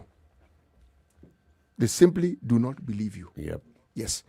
This is something that even the British High Commissioner, Jane Marriott, was saying, that one of the biggest problems she had was being believed. Being believed. Yes. Come out and say something, and people are like, really? That's what happened. And the problem especially when you're talking about somebody who has a position of authority. Yes. And chances are you're going to be talking to a majority of people who are male. Yep. It's the same thing here. You're likely to come across policemen who are predominantly male. So the moment you get there, and if you want to accuse one of them, they how band together. Just how far do you think that case will go? Let's bring in Jackie as well, because Jackie, you told us about your story, and you told us what happened. It was in a neighborhood where you lived with people that you knew, and even since then, I think you even said that you moved from that neighborhood. But the people that you knew then, the people that you told then, the people that you speak to now, do you feel like they look at you and they believe that there is a cause for justice for you, Jackie? Eric, ask that again. Do they believe? Do I believe that they? Does everybody else, does society? You speak about this often. You talk about this in various fora. Does the society sit back and say, "Yeah, I think we need to do something for Jackie and other victims of the 2007 violence"? Do you know, Eric, that it's a taboo subject, and I have been speaking about this for the past 12 years because now my daughter is 12 years old. And it's not easy to manage it at all. And even while people sincerely believe that just something needs to be done, they don't know what can be done. And especially with sexual violence, the government just really doesn't know how to go about it and what they can do and what approach that they can take. But as survivors, we have our own concept on what justice is and what people perceive to be justice to them personally. And so we have presented many a time memorandum, and we even participated in something called after His Excellency announced the Justice Restoration Fund. We came up together with Tina and other experts, or transitional justice experts and human rights lawyers, on what survivors would perceive as justice for them. And we presented the same to them, and it has just still been pending up till right now. And so even speaking about sexual violence publicly is not an easy thing. I guarantee you that. And having people, there are those who will sympathize and just sympathize, and it will just end there. But it's difficult for government to manage this. And so we've done many campaigns. The International Day to Right to Truth, which is normally on March 24th. We've presented petition even to the Senate. We've presented petition to Parliament, asking them to implement the TJRC, and specifically also for sexual violence, because it's something that is never really talked about. You notice that it's very easy to talk about IDPs, to compensate people who lost land and cows, and that people that had been displaced. But nobody ever thought about how sexual violence can be compensated. Sure. And in my quest for justice and in seeking this out, I've approached various different leaders, and they said that, but where were you during that time? We gave them a lot of counseling. Who said that it ended at counseling? And who said that your perspective of healing is what I should accept as healing? it's very many different things to very many different people. And there are those who, for your information, if Kinoti brought this up again, he would be surprised at the feeling that women have against their perpetrators. Because others were, I was violated by a Kikuyu. I can tell you I had hang-ups about Kikuyus for a very long time. There were Luyas who gave birth to Kalenjins. Kalenjins gave birth to Kikuyus. Kikuyus gave birth to Tessels. Tessels gave birth to people from the coast. People from the coast. I mean, where is the justice in this thing? So the perception of sexual violence is something that is a bit difficult for them to manage, but it's something that it's not difficult, it's workable if you engage. Any transitional justice process needs the victims and the survivors themselves to participate in the process because they know. When we talk about victims and survivors, do we talk about children? Do we talk about minors as well? Because they are also raped. And we talk about boys as well. Absolutely. Anybody who has been violated and has either escaped or died from the violation is a victim or survivor. It has got no age. No age limitation. If somebody sold a child, by the way, there are many people who sold children because they were violated and they did not want to have those children from those tribes. They sold those children. That's a victim of the violation. There are others who actually had forcibly killed their children. I'm very well aware of that. Killed their children. Those are victims of the violation. And there are people even in the informal settlements. It's not necessarily just women alone who are violated. There were boys and there were men who were violated. And as even Tina has expressed very clearly, that two of the litigants in the public interest litigation are male survivors who were forcibly circumcised, and that is sexual violence. There were others who were sodomized. There are people who have been abused physically because they're men, and there were those who were actually abusing because they were children. They were abused because they were children. Yes, they were. And so justice has got no age limitation. Justice is justice, irrespective of age or tribal language. Yeah. So Tina, for you, the process, I mean, it seems as if we're almost doing a little bit of musical chairs here in terms of what was said and then what was not said, in terms of whether they're going to be opened again, or rather fresh investigations are going to start, continuation of what has been going on. There's a lot. Now, what needs to happen? We see examples of countries around the world who have never dealt with injustices and what that has and the toll that it has taken on their current way of doing things or current status. What really needs to happen in Kenya, Tina? What must happen? How seriously must this be taken if we're really going to deal with the future right? This must be taken very seriously. As where we began, we are acknowledging that for as long as we do not take it seriously and confront it, it will continue to be with us for years to come. So we must deal with it. Now, there are various measures that have been used across the world to deal with this kind of situation. It's complex. It's not only in Kenya where we are struggling with what is the right balance, what is the right approach, but we have strategies and best practices that have been tried around the world. We have tried them ourselves. Where do we go from here? Well, on the one hand, we have measures and recommendations that are sitting in our shelves that we can already pick up and start from somewhere. For example, the Truth, Justice and Reconciliation Commission report, which was presented to the President in May 2013, there's room for us to implement this report. Why would it be necessary to do so? In Volume 4 of this report, you have a comprehensive framework based on conversations with victims and survivors from across the country on the types of things they would like to see for justice, including healthcare, compensation, education, and many forms of reform that can address the harms and consequences that they have suffered. So can we implement the TJRC report? Secondly, when we're speaking about the criminal accountability route, right now we could consider two possible scenarios, and only time can tell where we're going with it. On the one hand, we don't know, but the reactions that you're hearing suggest that there may be mistrust of the genuineness of reopening these cases because of what victims have experienced. It's been 12 years.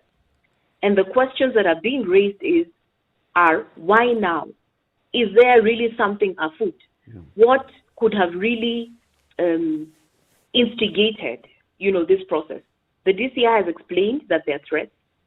If we move to the second scenario, moving away from the first, that perhaps there may be political play, if that is the case, then what is the same kind of charade we have been treated to in the past, where perhaps this may not result in much, right? Yeah. But in the second scenario, which we want to hope is the case, then we have an opportunity. We have an opportunity to meaningfully investigate and bring perpetrators of these heinous crimes that happened during the violence to book. And in doing so, I would then add that the DCI and the relevant criminal justice mechanisms must ensure that this is a broad process. By saying that it's a broad process, we have Jackie, we have other survivors of SGBV from across the country. There will need to be a huge investment to support these survivors to come forward. We have other forms of violations from other victims across the country. How do we ensure that this process meaningfully involves a broad range of victims from across the country, and that we can learn from the mistakes of the manner in which investigations were done in the past, including looking at these crimes in the context of conflict. And I gave an example for sexual and gender-based violence. And finally, where we ought to go. When we talk about transitional justice, we're looking at ways in which we can ensure that these violations do not recur again. And in doing so, we're trying to ensure that while we put in place reform measures, for example, our 2010 constitution was really in response to the triggers, the causes, how did we get ourselves there? And that is why we had a raft of all of these reforms, including devolution, electoral reforms, the two-third gender principle, equality funds to deal with marginalization, land reforms to deal with historical injustices, and so on. Indeed. A long conversation, this one, Tina, and we really need to have, more and more of this going forward and seeking that justice and ensuring that all the victims of post-election violence and other injustices get the justice that they deserve. We want to thank you very much for speaking to us today. Tina Alai is a transitional justice lawyer, and Jackie Mutere is a survivor of the 2007 post-election violence and an advocate for the victims of the 2007 post-election violence to get justice. Asanteni sana for speaking to us, and we wish you all the best. Thank you. Thank you, Eric. Thank you very much. Right, keep it right here for more and more conversations. Remember, in the next hour, we start off with a conversation about how you can get your business running online. And if you haven't done so already, we have been having conversations with the Google expert, Rosemary Mumanyo-Pio. She'll be joining us shortly. How to get your business onto the Google platforms and take advantage of that. We have that conversation, and then we bring back the conversation to sexual-based violence or gender-based violence. Good morning. It's now 9 o'clock.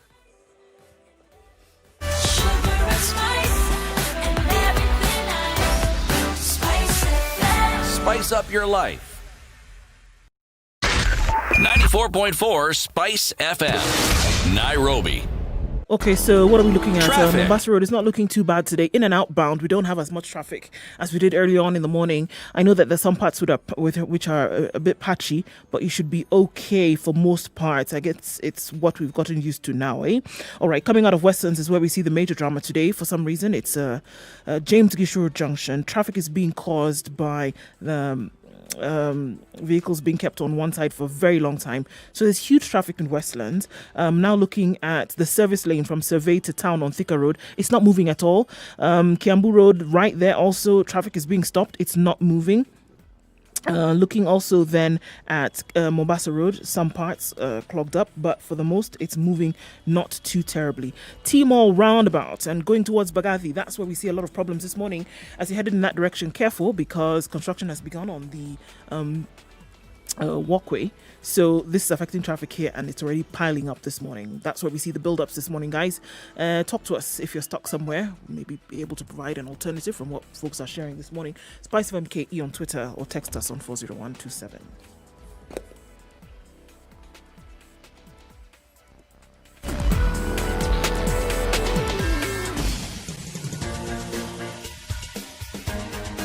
This is The Situation Room, the home of hard-hitting political commentary and penetrating insights about the state of the nation. This is a talk radio experience like no other. The Situation Room, a place for hard truths, debates, and elevated conversations. The Situation Room, witty, political, engaging, deep, controversial. In the room, we have C.T. Muga, researcher, academic, seasoned political observer, a fountain of wisdom in these politically uncertain times. Ndu Oko, Nigerian by birth, Kenyan by choice, communications expert, Pan-Africanist, a truth seeker and believer in people power, and Eric Latif, agent provocateur, the man in the chair, seasoned journalist, news hound, a man who believes in punching up, not down.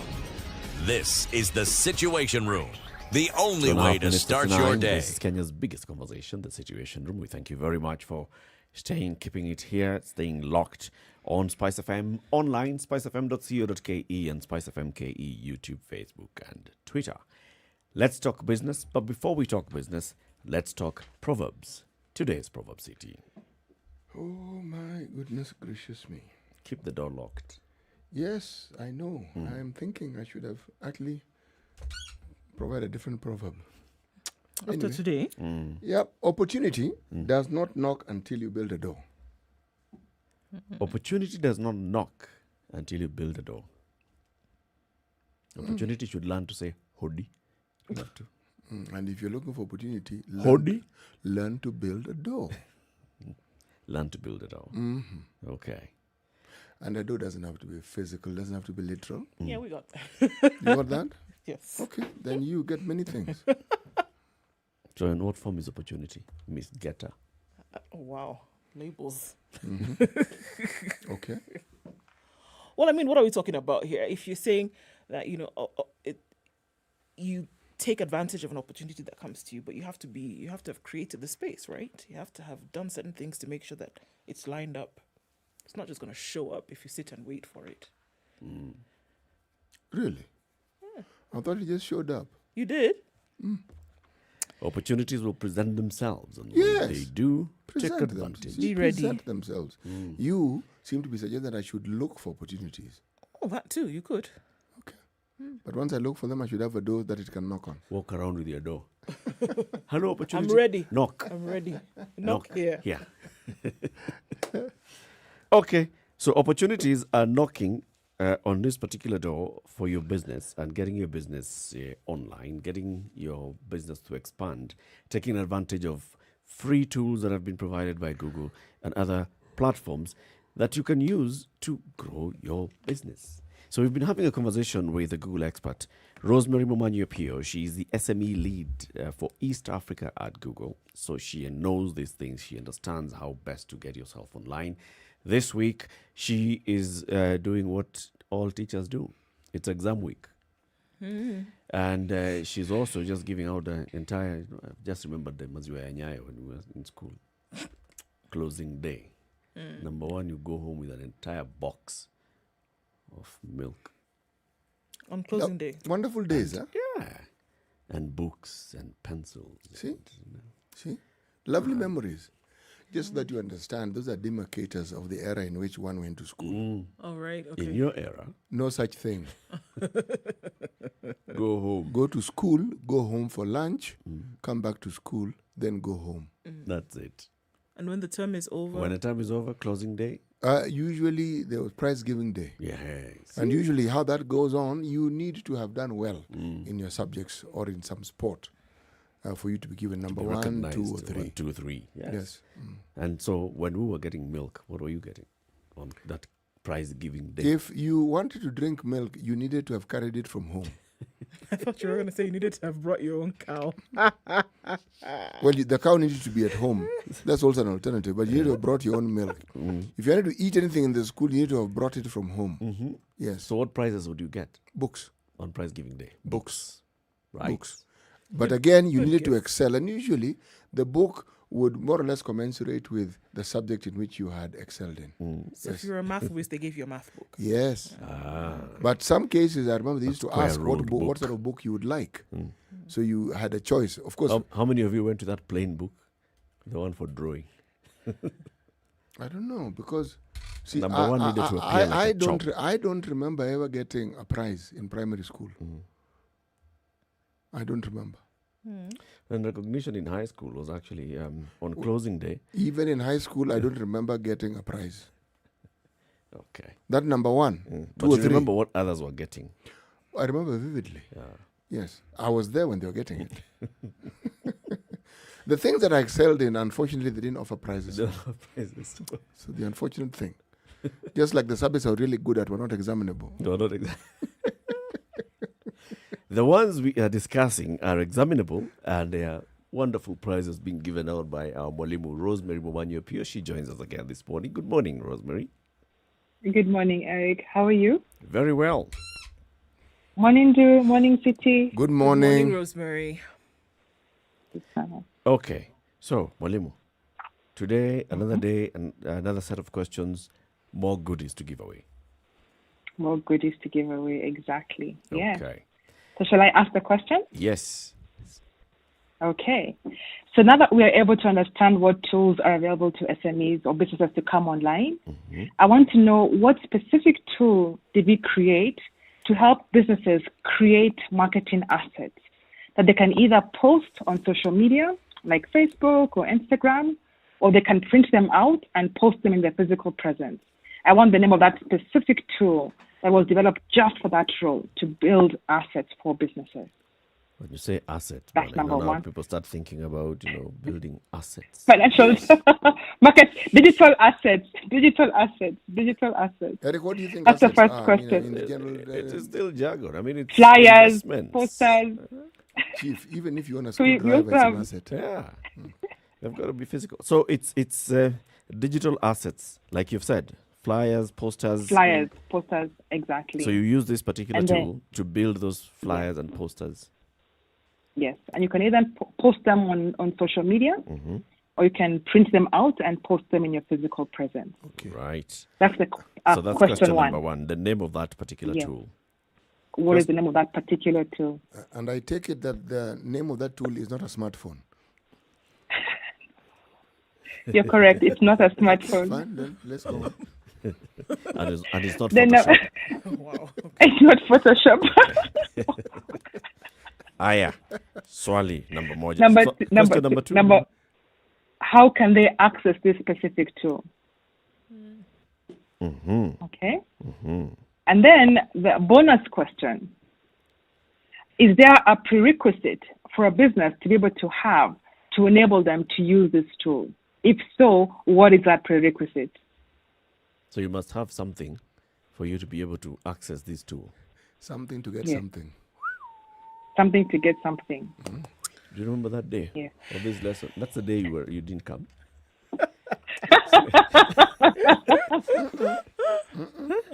You were actually here, but that's the day your tooth was giving you problems. Yeah. So you're not concentrating. Yo. Okay.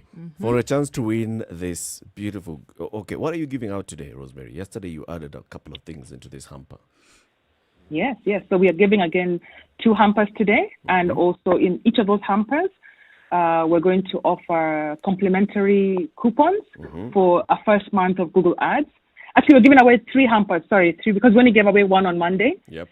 So we're giving away 3 hampers today for the 3 questions. And each of those hampers will also incorporate 1 month of Google Ads advertising worth 11,000 Kenya shillings, or $100. This one is for Index 1.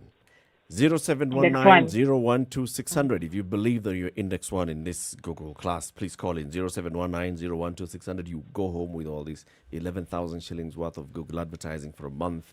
You get the Google hamper. You get, all these goodies. Also, the question has been posted by our media man, Mr. Brian Amulioto, on social media, Facebook and Twitter.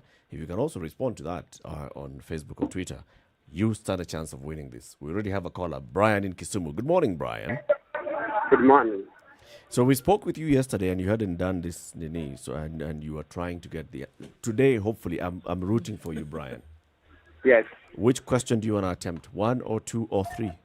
Can get you. Can you get me? Yes, we can get you. Yes. There's no clear communication from your side. Brian? Yes, I can hear you. There's very clear communication from your side. Okay, which question would you like to attempt? Can you just repeat the questions? She has not clarified the questions. Can you just repeat me the first question? Yeah. Mwalimu, question number 1. Yes. What specific tool has been developed to help businesses create marketing assets that they can then post on social media or print and physically post in their physical store? These assets could be things like flyers or posters. Yes. So what is the name of that specific tool? The specific tool? Yes, we have Google Ads. Google Ads? Mwalimu? Anywhere no, close? Brian, unfortunately not. No, Brian, no. No. Brian, thank you for trying. Listen to the question again, and then you can call back and try. 0719-012-600. So Mwalimu is asking today, now that we found out what tools are available to bring businesses online, what specific tool has been developed to help businesses create marketing assets like posters, flyers that then you can post on social media or print and post on your business? What tool is this that you can use to do that? 0719-012-600. Number 2, if you get this tool right, how do you access the tool? Where do you go to access this tool? And then there's a bonus question here. What is the prerequisite for a business to be able to use this particular tool?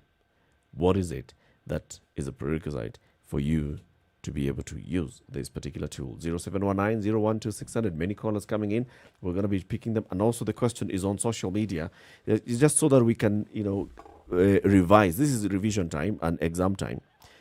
Index number 1 goes home with the entire of Google. Index number 2 get something else. So Gibson calling in from Mombasa. Good morning. Good morning. How are you today, Gibson? I'm fine, thank you. Fine, thank you. And how are you? Very well. Say hello to Mwalimu before you answer the question. Maybe she may just... Hi, Mwalimu. Morning, Gibson. Okay. Good morning. And how is your morning? My morning is great, thank you. Umejitetea sana, Gibson. Now answer the question. Okay, just a trial. I think the tool that is used, MS Publisher. MS Publisher? Yes, Publisher. Mm-hmm. I don't know if it's correct. Mwalimu, was that anywhere in your course plan? No, I don't know which course Gibson was taking. Sorry, because yes. No, that's the wrong class. I just thought of the simplest answer because we use computers to design such stuff and then post them. Okay. Yeah. Mwalimu, that is PE. This exam is for chemistry.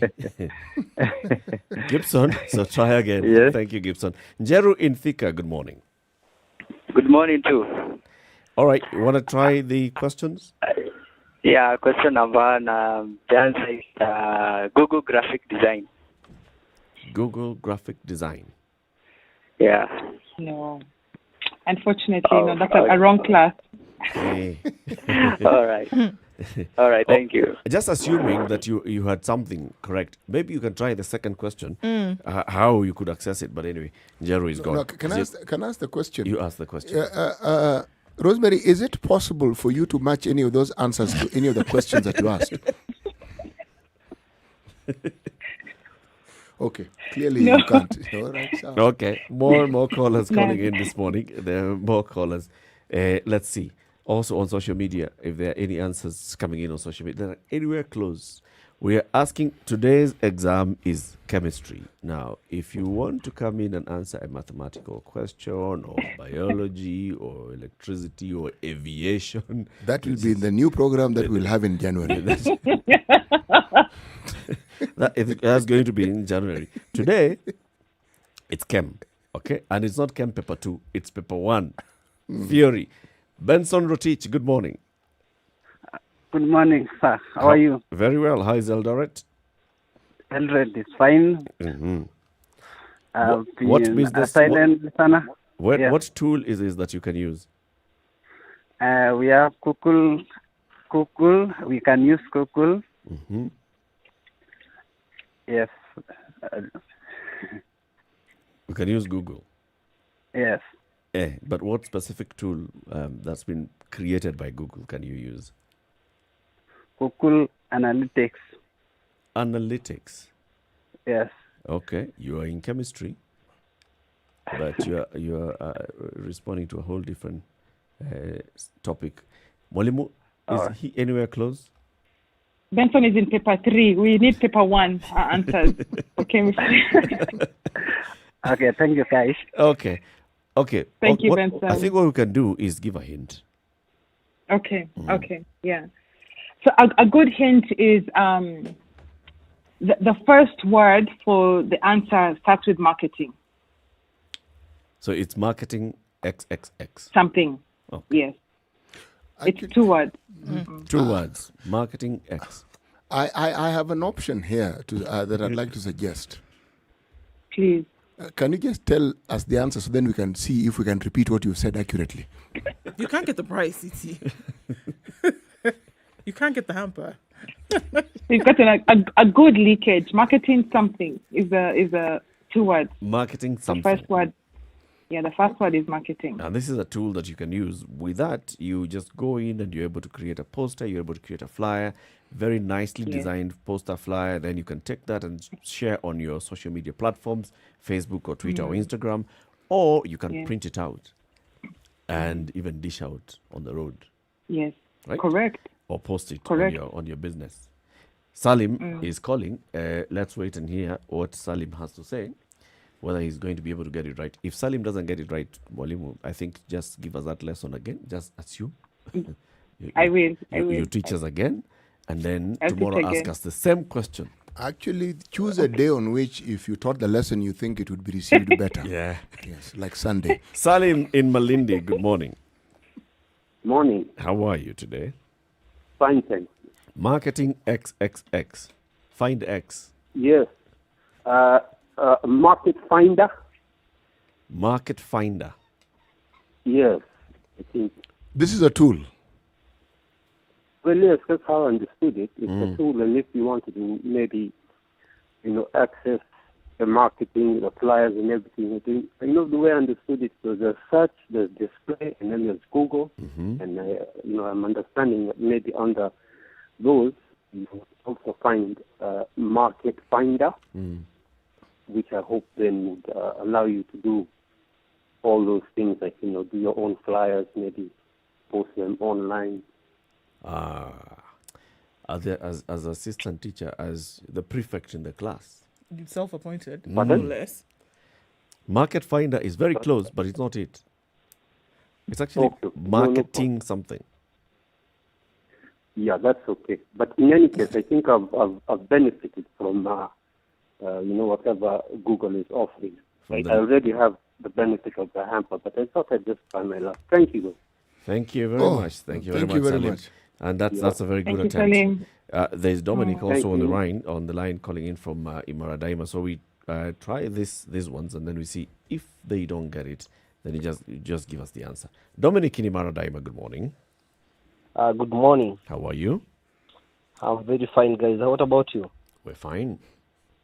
Yeah, so my answer is marketing collateral. Marketing collateral. Yeah.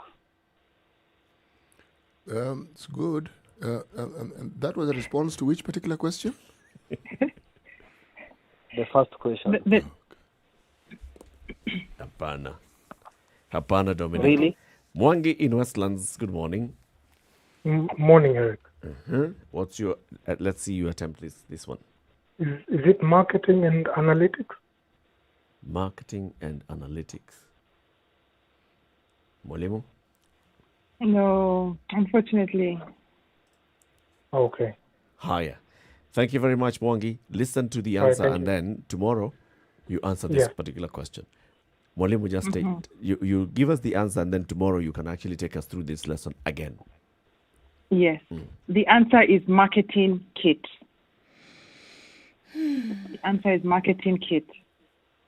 Even do her side. Shall I answer number 2? She was like, I was marketing kit.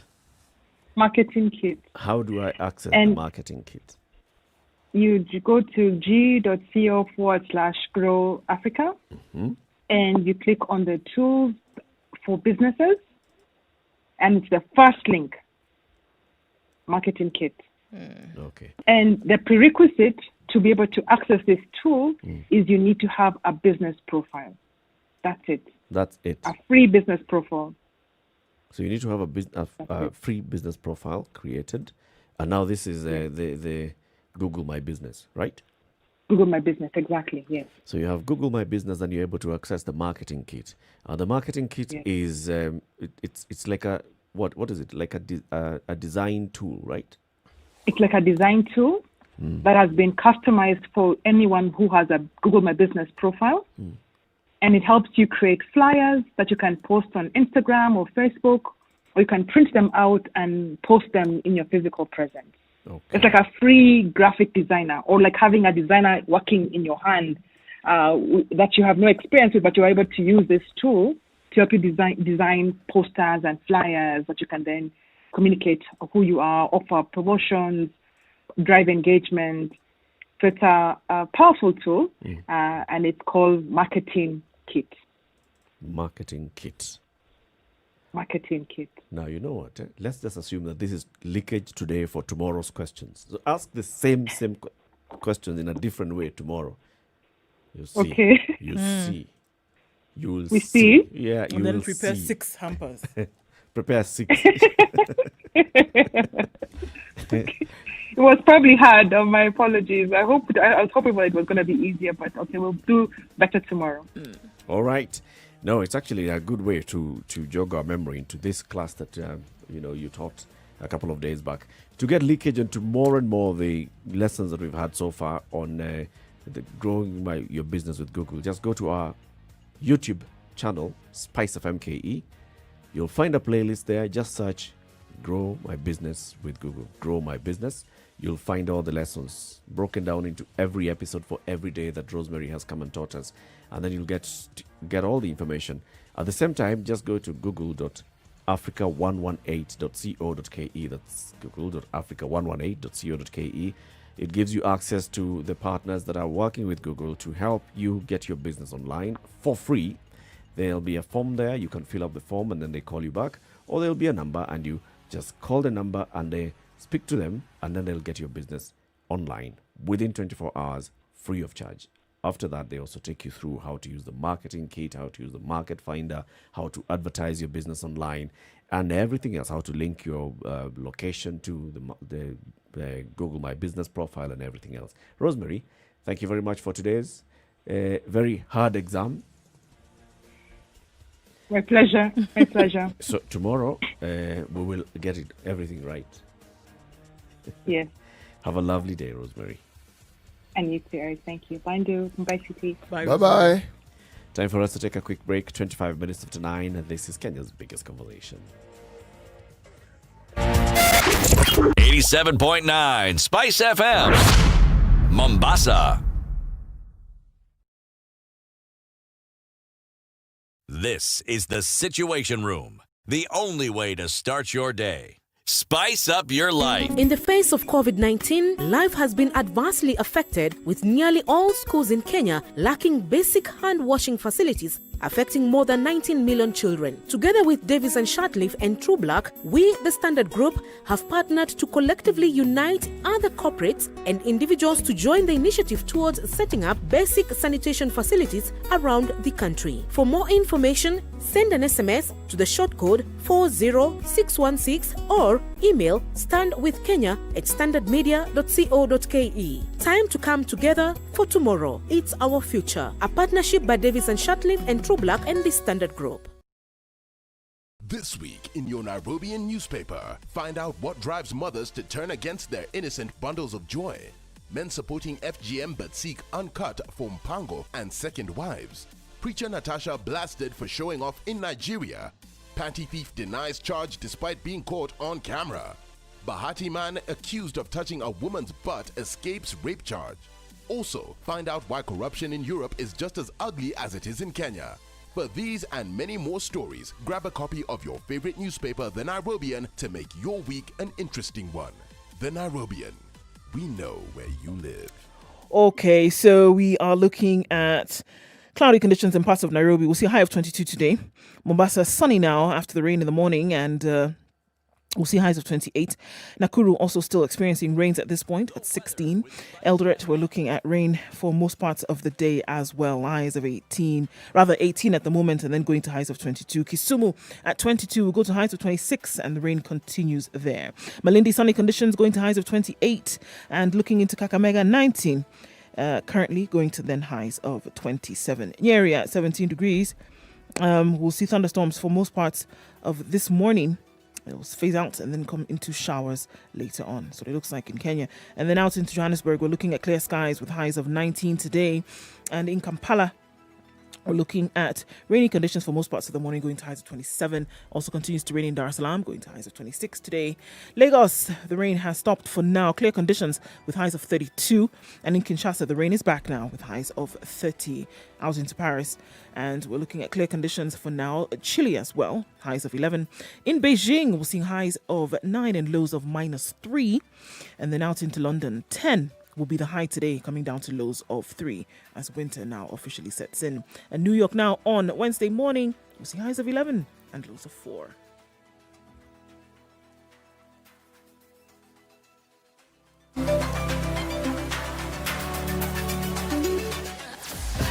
Sugar and spice and everything nice, just the way you like it. The Spice Drive. Did you have a great day? I hope you did. I intend to make it better from 3 p.m. to 7 p.m. I'm going to be taking you home nice and chill. Everyone is welcome aboard. The hashtag is Spice Drive, and of course, Spice FMKE on Facebook, Instagram, and Twitter. The Spice Drive with Monique. The official soundtrack of getting you where you need to be.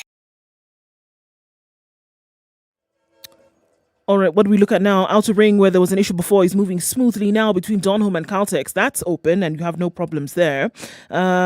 Yes, we know that construction has taken place on Bagathi Way, and it's being called Mombasa Road style. So it's taking up an entire lane. So one lane will be inaccessible for the foreseeable future while that is being worked on. James Geshuro is still causing some tears out in Westlands this morning, and you can use the Red Hill bypass if you're able to cross over to the other side of the road. But for now, it looks like folks are stuck until the traffic cops there decide to do something about it. Okay, service lane, avoid it on Survey going towards town, and this is coming the road that's coming from Kiambu Road. That one is a mess.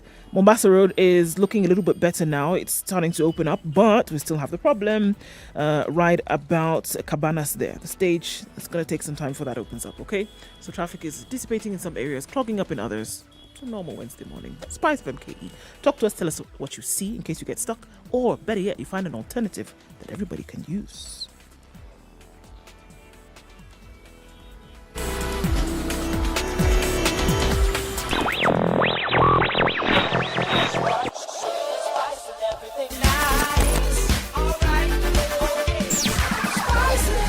Spice up your life.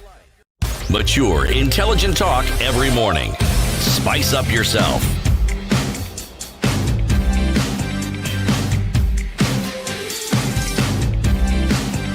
Mornings done right.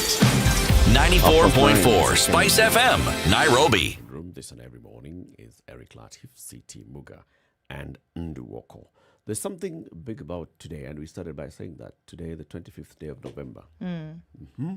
Today marks the first day of the 16 days of activism going on, and continuing conversations, curating conversations about the 16 days of activism. And activism against gender-based violence, right? Why 16?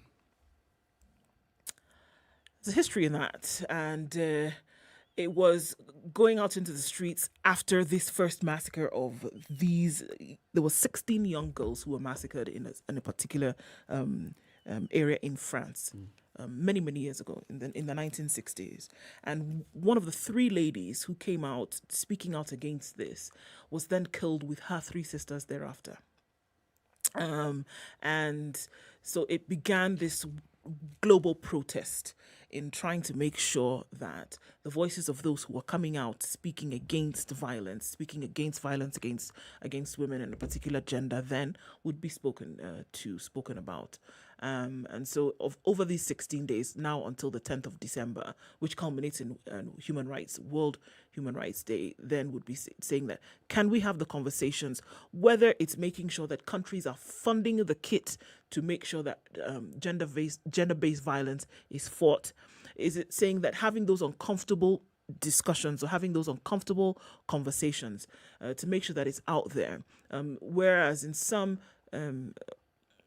communities, it's still taboo to talk about violations that have any kind of sexual intonation to them. Still taboo to say that. Can you shake off the taboo? Have these conversations. Push government to put in policies that that then encourage protection, that then encourage the justice system to say that, are we going to raise the ceiling on some of the convictions or sentences that we see that would be then attached to those who are found guilty of things like rape or violation of a violent nature? Have the conversations, fund the initiatives, make sure that the policies are established. And so over the 16 days, it's to have those conversations and make sure that they're being had in public and in a serious way. Raise awareness. That's what it is. Last year, as we were, marking these 16 days of activism, there was a conference that was happening in Nairobi at the same time, a major international conference that was taking place. And during that time, the president came out and issued Kenya's commitment to addressing gender-based violence, and in fact said that we want to see gender-based violence brought to a point of eradication within a certain number of years. I think it was about 2 years by the end of his tenure as president. And, people are like, wow, that's a very bold commitment by the government. That's a very big way to go. This year, we have had COVID-19 and everything else that COVID-19 has thrown at us. This is people having to stay at home, children having to go home and stay at home, schools closed, people losing their livelihoods. And we have seen an upsurge in the cases of gender-based violence across the country. We have seen an upsurge in the cases of teenage pregnancies across the country. We have seen an upsurge in cases of, criminal reports being filed with police and even in the judiciary on matters and incidences of gender-based violence. So then if you look at that and you remember just a couple of months prior, the president had come out and said, my government is committed to addressing this. You then look at what then has the government done this year when we see an upsurge in the cases of gender-based violence. Is it different from the way it was treated before? Is there a greater commitment from the government? Is there a greater, attention being given to this issue by the government? And these are the conversations that we want to have now in this hour. We want to bring in a journalist. She is a gender lead at the Journalists for Human Rights, Winnie Shombua, looking at the upsurge of GBV cases in this time of COVID-19 and what has been done to address them. Any policy, legislative, regulation changes that have taken place in the society. And Siti, as you think about that, do you feel like, we have the matters of gender-based violence being highlighted more, one, and being addressed or even being prevented at a community level? It's being highlighted. There are many NGOs who deal specifically because I think it came to the fore during the time when HIV was extremely prevalent and it held the attention of the nation. So in many parts of the country, indeed, this has been not just a discussion, but there have been very, very serious attempts to try and create awareness and ensure that people who undergo this horrendous turmoil of having to deal with gender-based violence have a place where they can find some sort of solace and resolution. However, even when we hear there is a commitment is not saying we have a commitment. Do we have legislation that supports this? Do we have courts that know that these are matters that they must deal with? In Nairobi, for instance, we have one hospital, Nairobi Women's Hospital, that is a gender-based violence, has a center for gender-based violence. Do we have gender-based violence centers right across the country in public hospitals? Do we teach gender-based violence Is it part of our curriculum so that children understand that it isn't normal to go around just clobbering people simply because you're upset, and especially focusing it, especially when it's gender-based. Commitment would mean that we have within our systems, our functions of system, something that clearly points to and directs its attention to gender-based violence. So the commitment was made verbally, yes. But now, the complementing activities that should ensure that this actually becomes what it is, a genuine and lasting commitment, I would like to be told about. You'd like to hear about it? Yes, I'd like to. In July this year, President Uhuru Kenyatta directed the National Crime Research Center to move swiftly and investigate increasing cases of gender-based violence and teenage pregnancies. He said his government note. Let's bring in our guest this morning, Winnie Siambua, the gender leader, the journalist for human rights. Good morning, Winnie. Good morning, Eric. Thank you very much for joining us. Welcome to the Situation Room. Thank you very much. I'm happy to be here. And it's good that we have you here today on this first day of the 16 days of activism on gender-based violence. So looking at the instances that we've seen in the country, especially during this time of COVID-19, from a journalist's point of view, I've got to ask you for the numbers and the statistics. What numbers do we have coming from the country that have been reported? I'd have to say that, first of all, there has been a problem in terms of consolidating the numbers because of the secrecy that shrouds issues to do with gender-based violence. Few people want to come out and report because they fear that they will be stigmatized if they speak out. If people get to know that they're victims, they fear that they might be blamed instead of getting sympathy.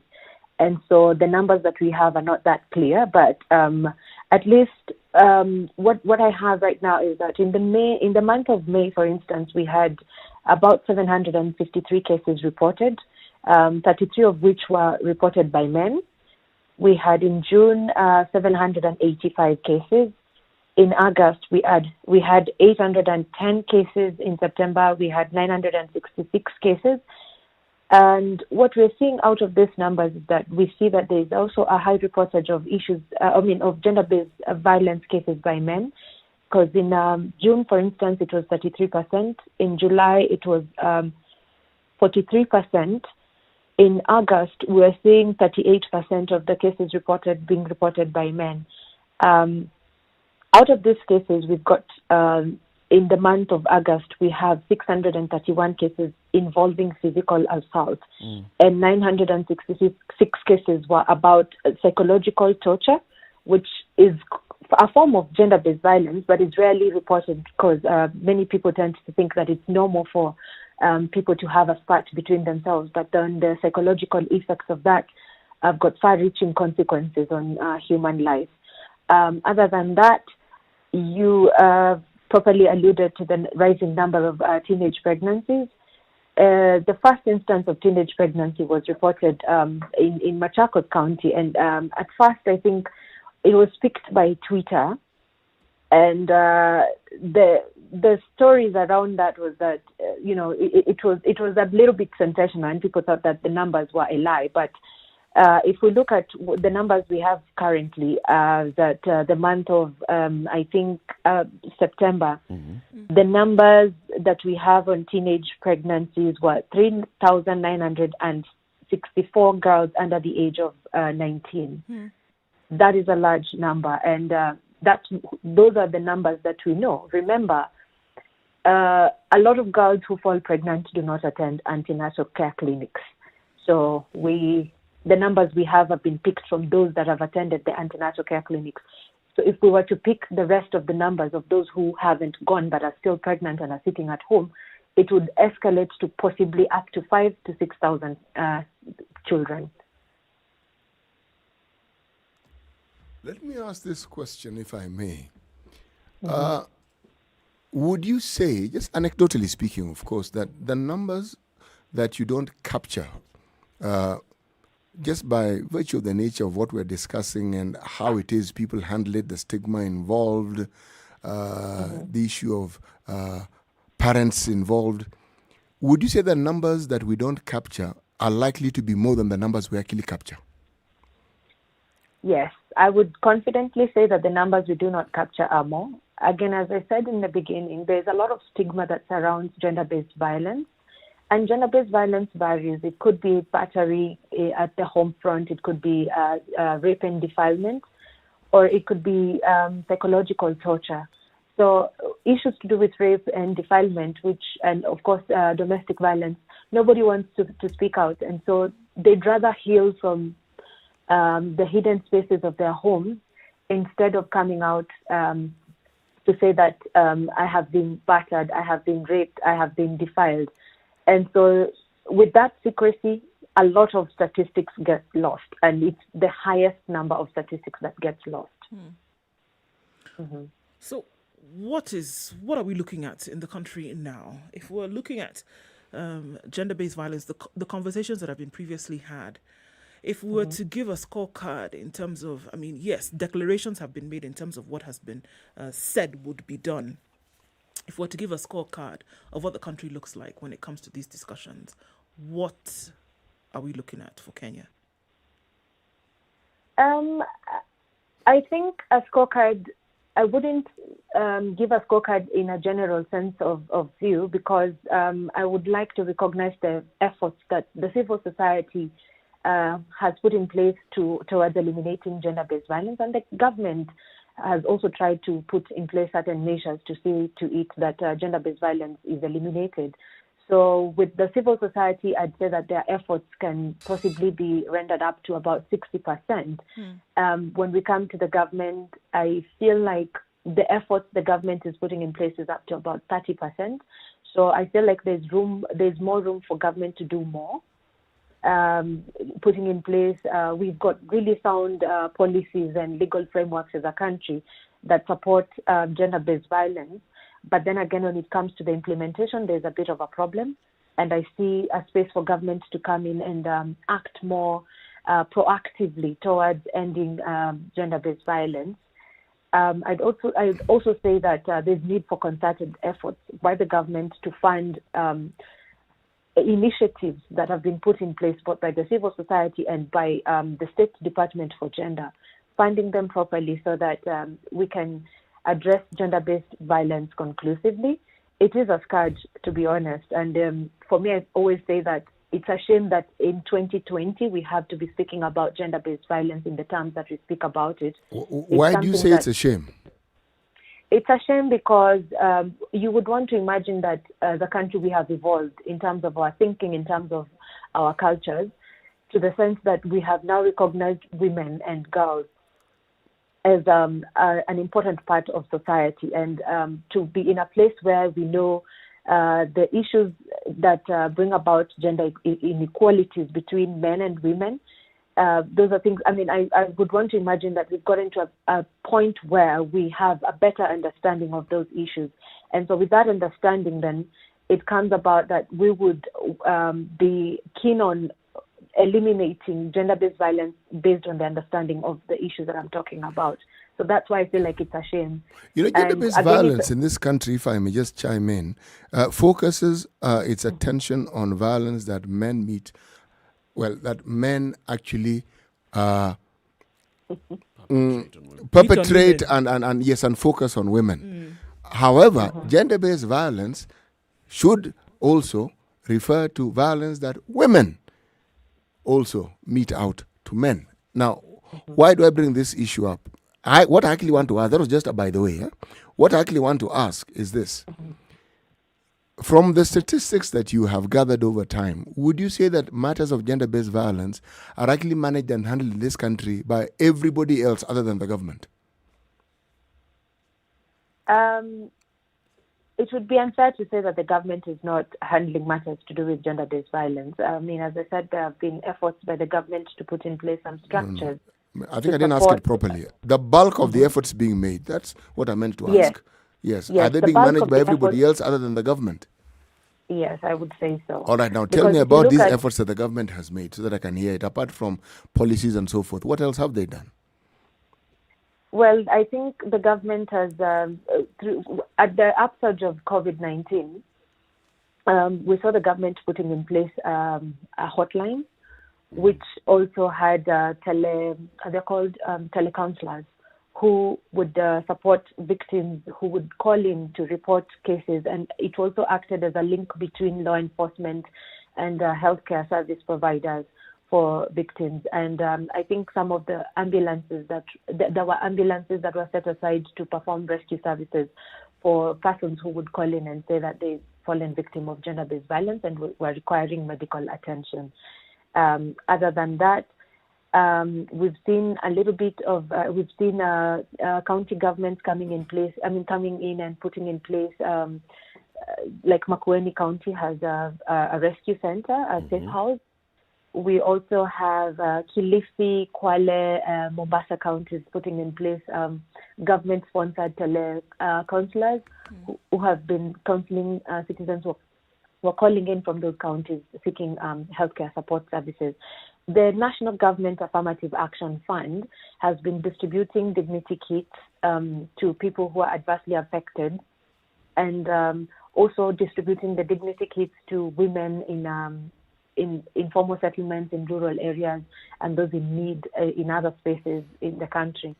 Other than that, also we have declarations that have been made. We have, I think it is in the last month, yes, we had a framework developed to address the rising numbers of teenage pregnancies, and also to address a reintegration plan back into schools for those who fell pregnant and are in the classes that require to go back, that have gone back right now, and in anticipation of schools reopening in January as well. Then I would say, actually, then with all those things that you've said, to answer Citi's question, if I were to answer it, I would say, if we compare what the government is doing, has done, blowing hot and cold or whatever, the government is actually doing more than the community is doing. We can say the government is putting in place the measures, the mechanism, the policies, the frameworks to address gender-based violence, but gender-based violence is being committed in the community, and the community is not doing as much in its work of forestalling or even addressing gender-based violence. Just like we're saying, how many cases go unreported and why? Because of stigmatization. Stigmatization, community.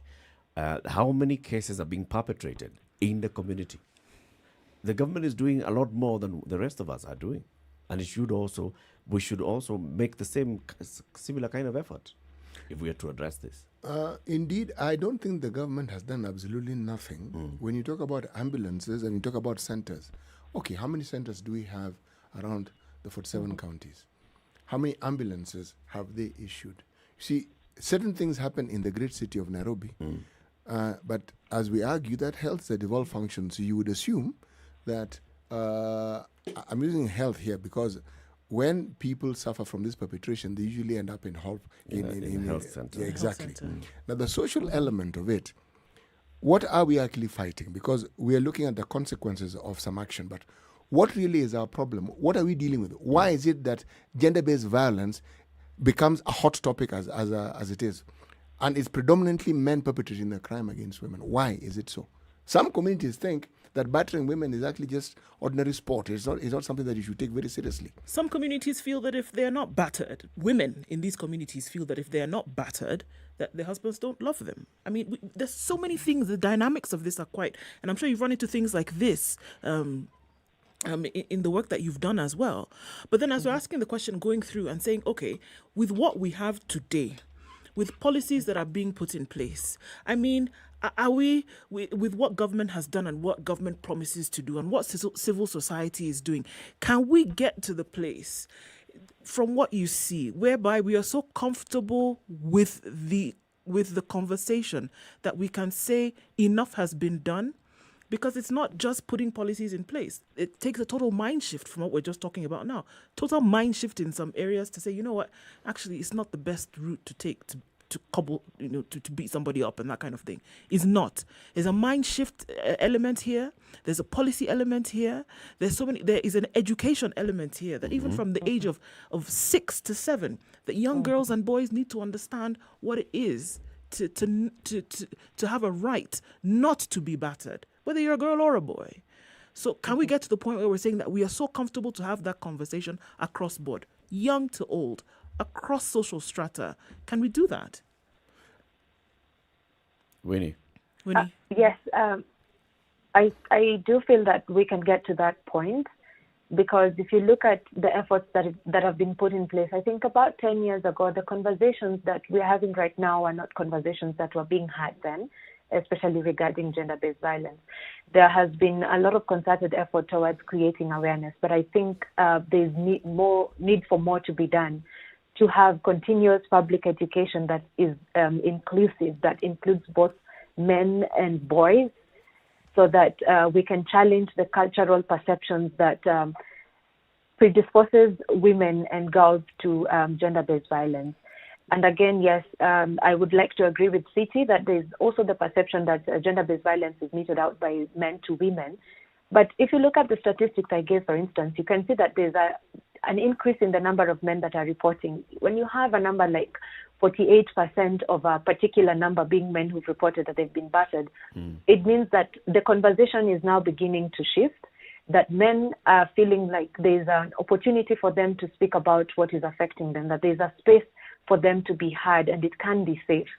So through the continuous engagement with the public, with the communities, and bringing on board the so-called opinion leaders, including the church, the chiefs, men who are survivors of gender-based violence, I think we will get to a point where now this conversation shifts the arena, so to speak, and once there's a realization that it's a scourge that's affecting all genders, I think then the efforts will then shift towards looking at it more than a women's issue to a social issue that is affecting human beings and not just one particular gender.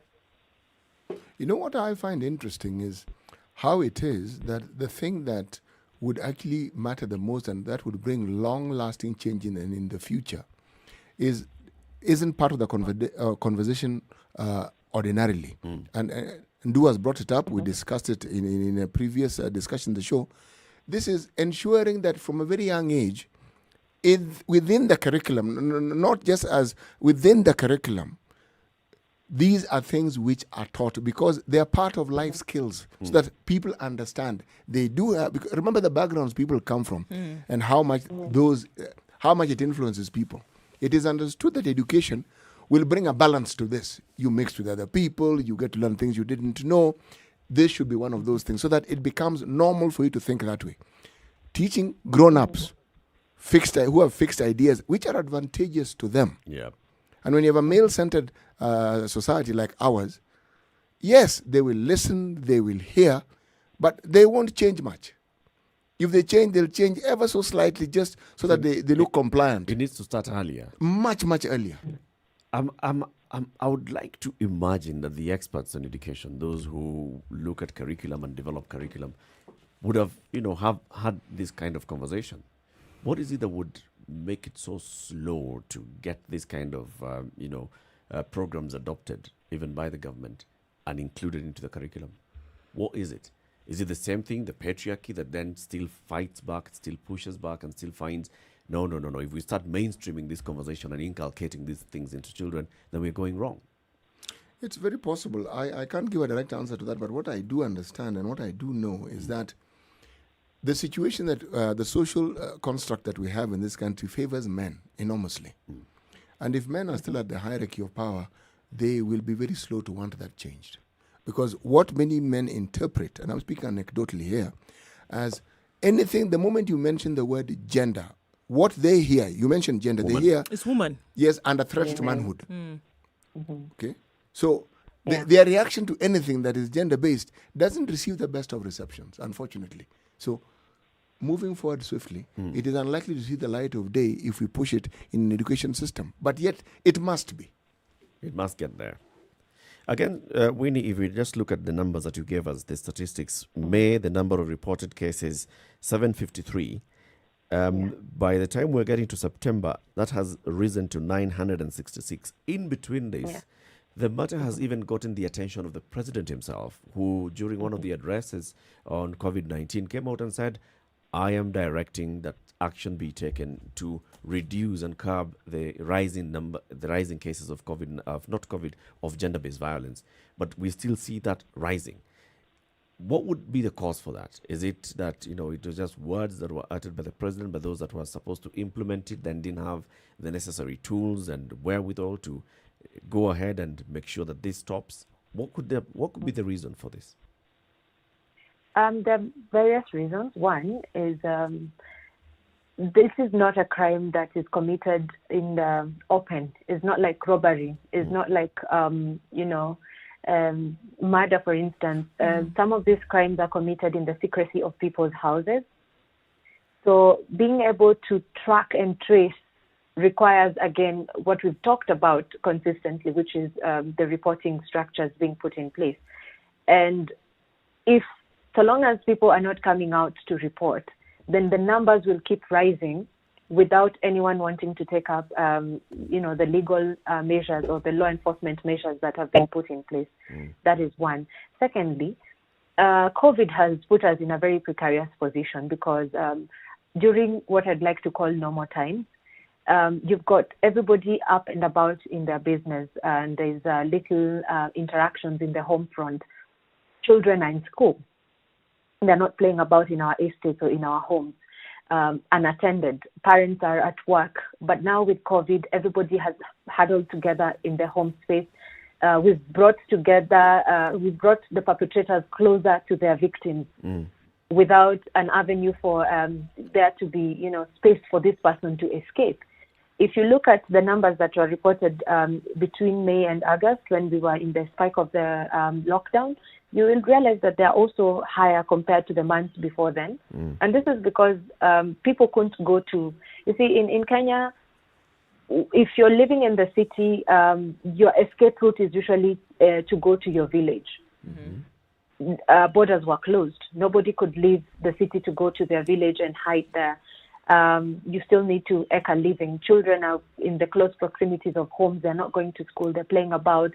The rapists and other people are luring around, and they're just lurking around, waiting to lure these children into dens and rape them. Those are some of the challenges that make it difficult to track and decrease the number of cases. And then also there's a challenge with there being lesser numbers of, there's a capacity gap here in terms of some of the duty bearers that have been asked to take up the responsibility not being aware in terms of what to do. So there's need for capacity to be built of the police officers, of the law enforcement sector in general, for them to know how to address and handle some of these cases that might be reported to them. And apart from capacity, there's... I think it's a conversation that we're going to have even in coming days. Winnie Siombua is a gender lead at the Journalist for Human Rights, and thank you very much for speaking to us as you begin the marking of these 16 days of activism on gender-based violence. Asante, and we wish you a good day. Thank you very much. Have a lovely day too. Thank you.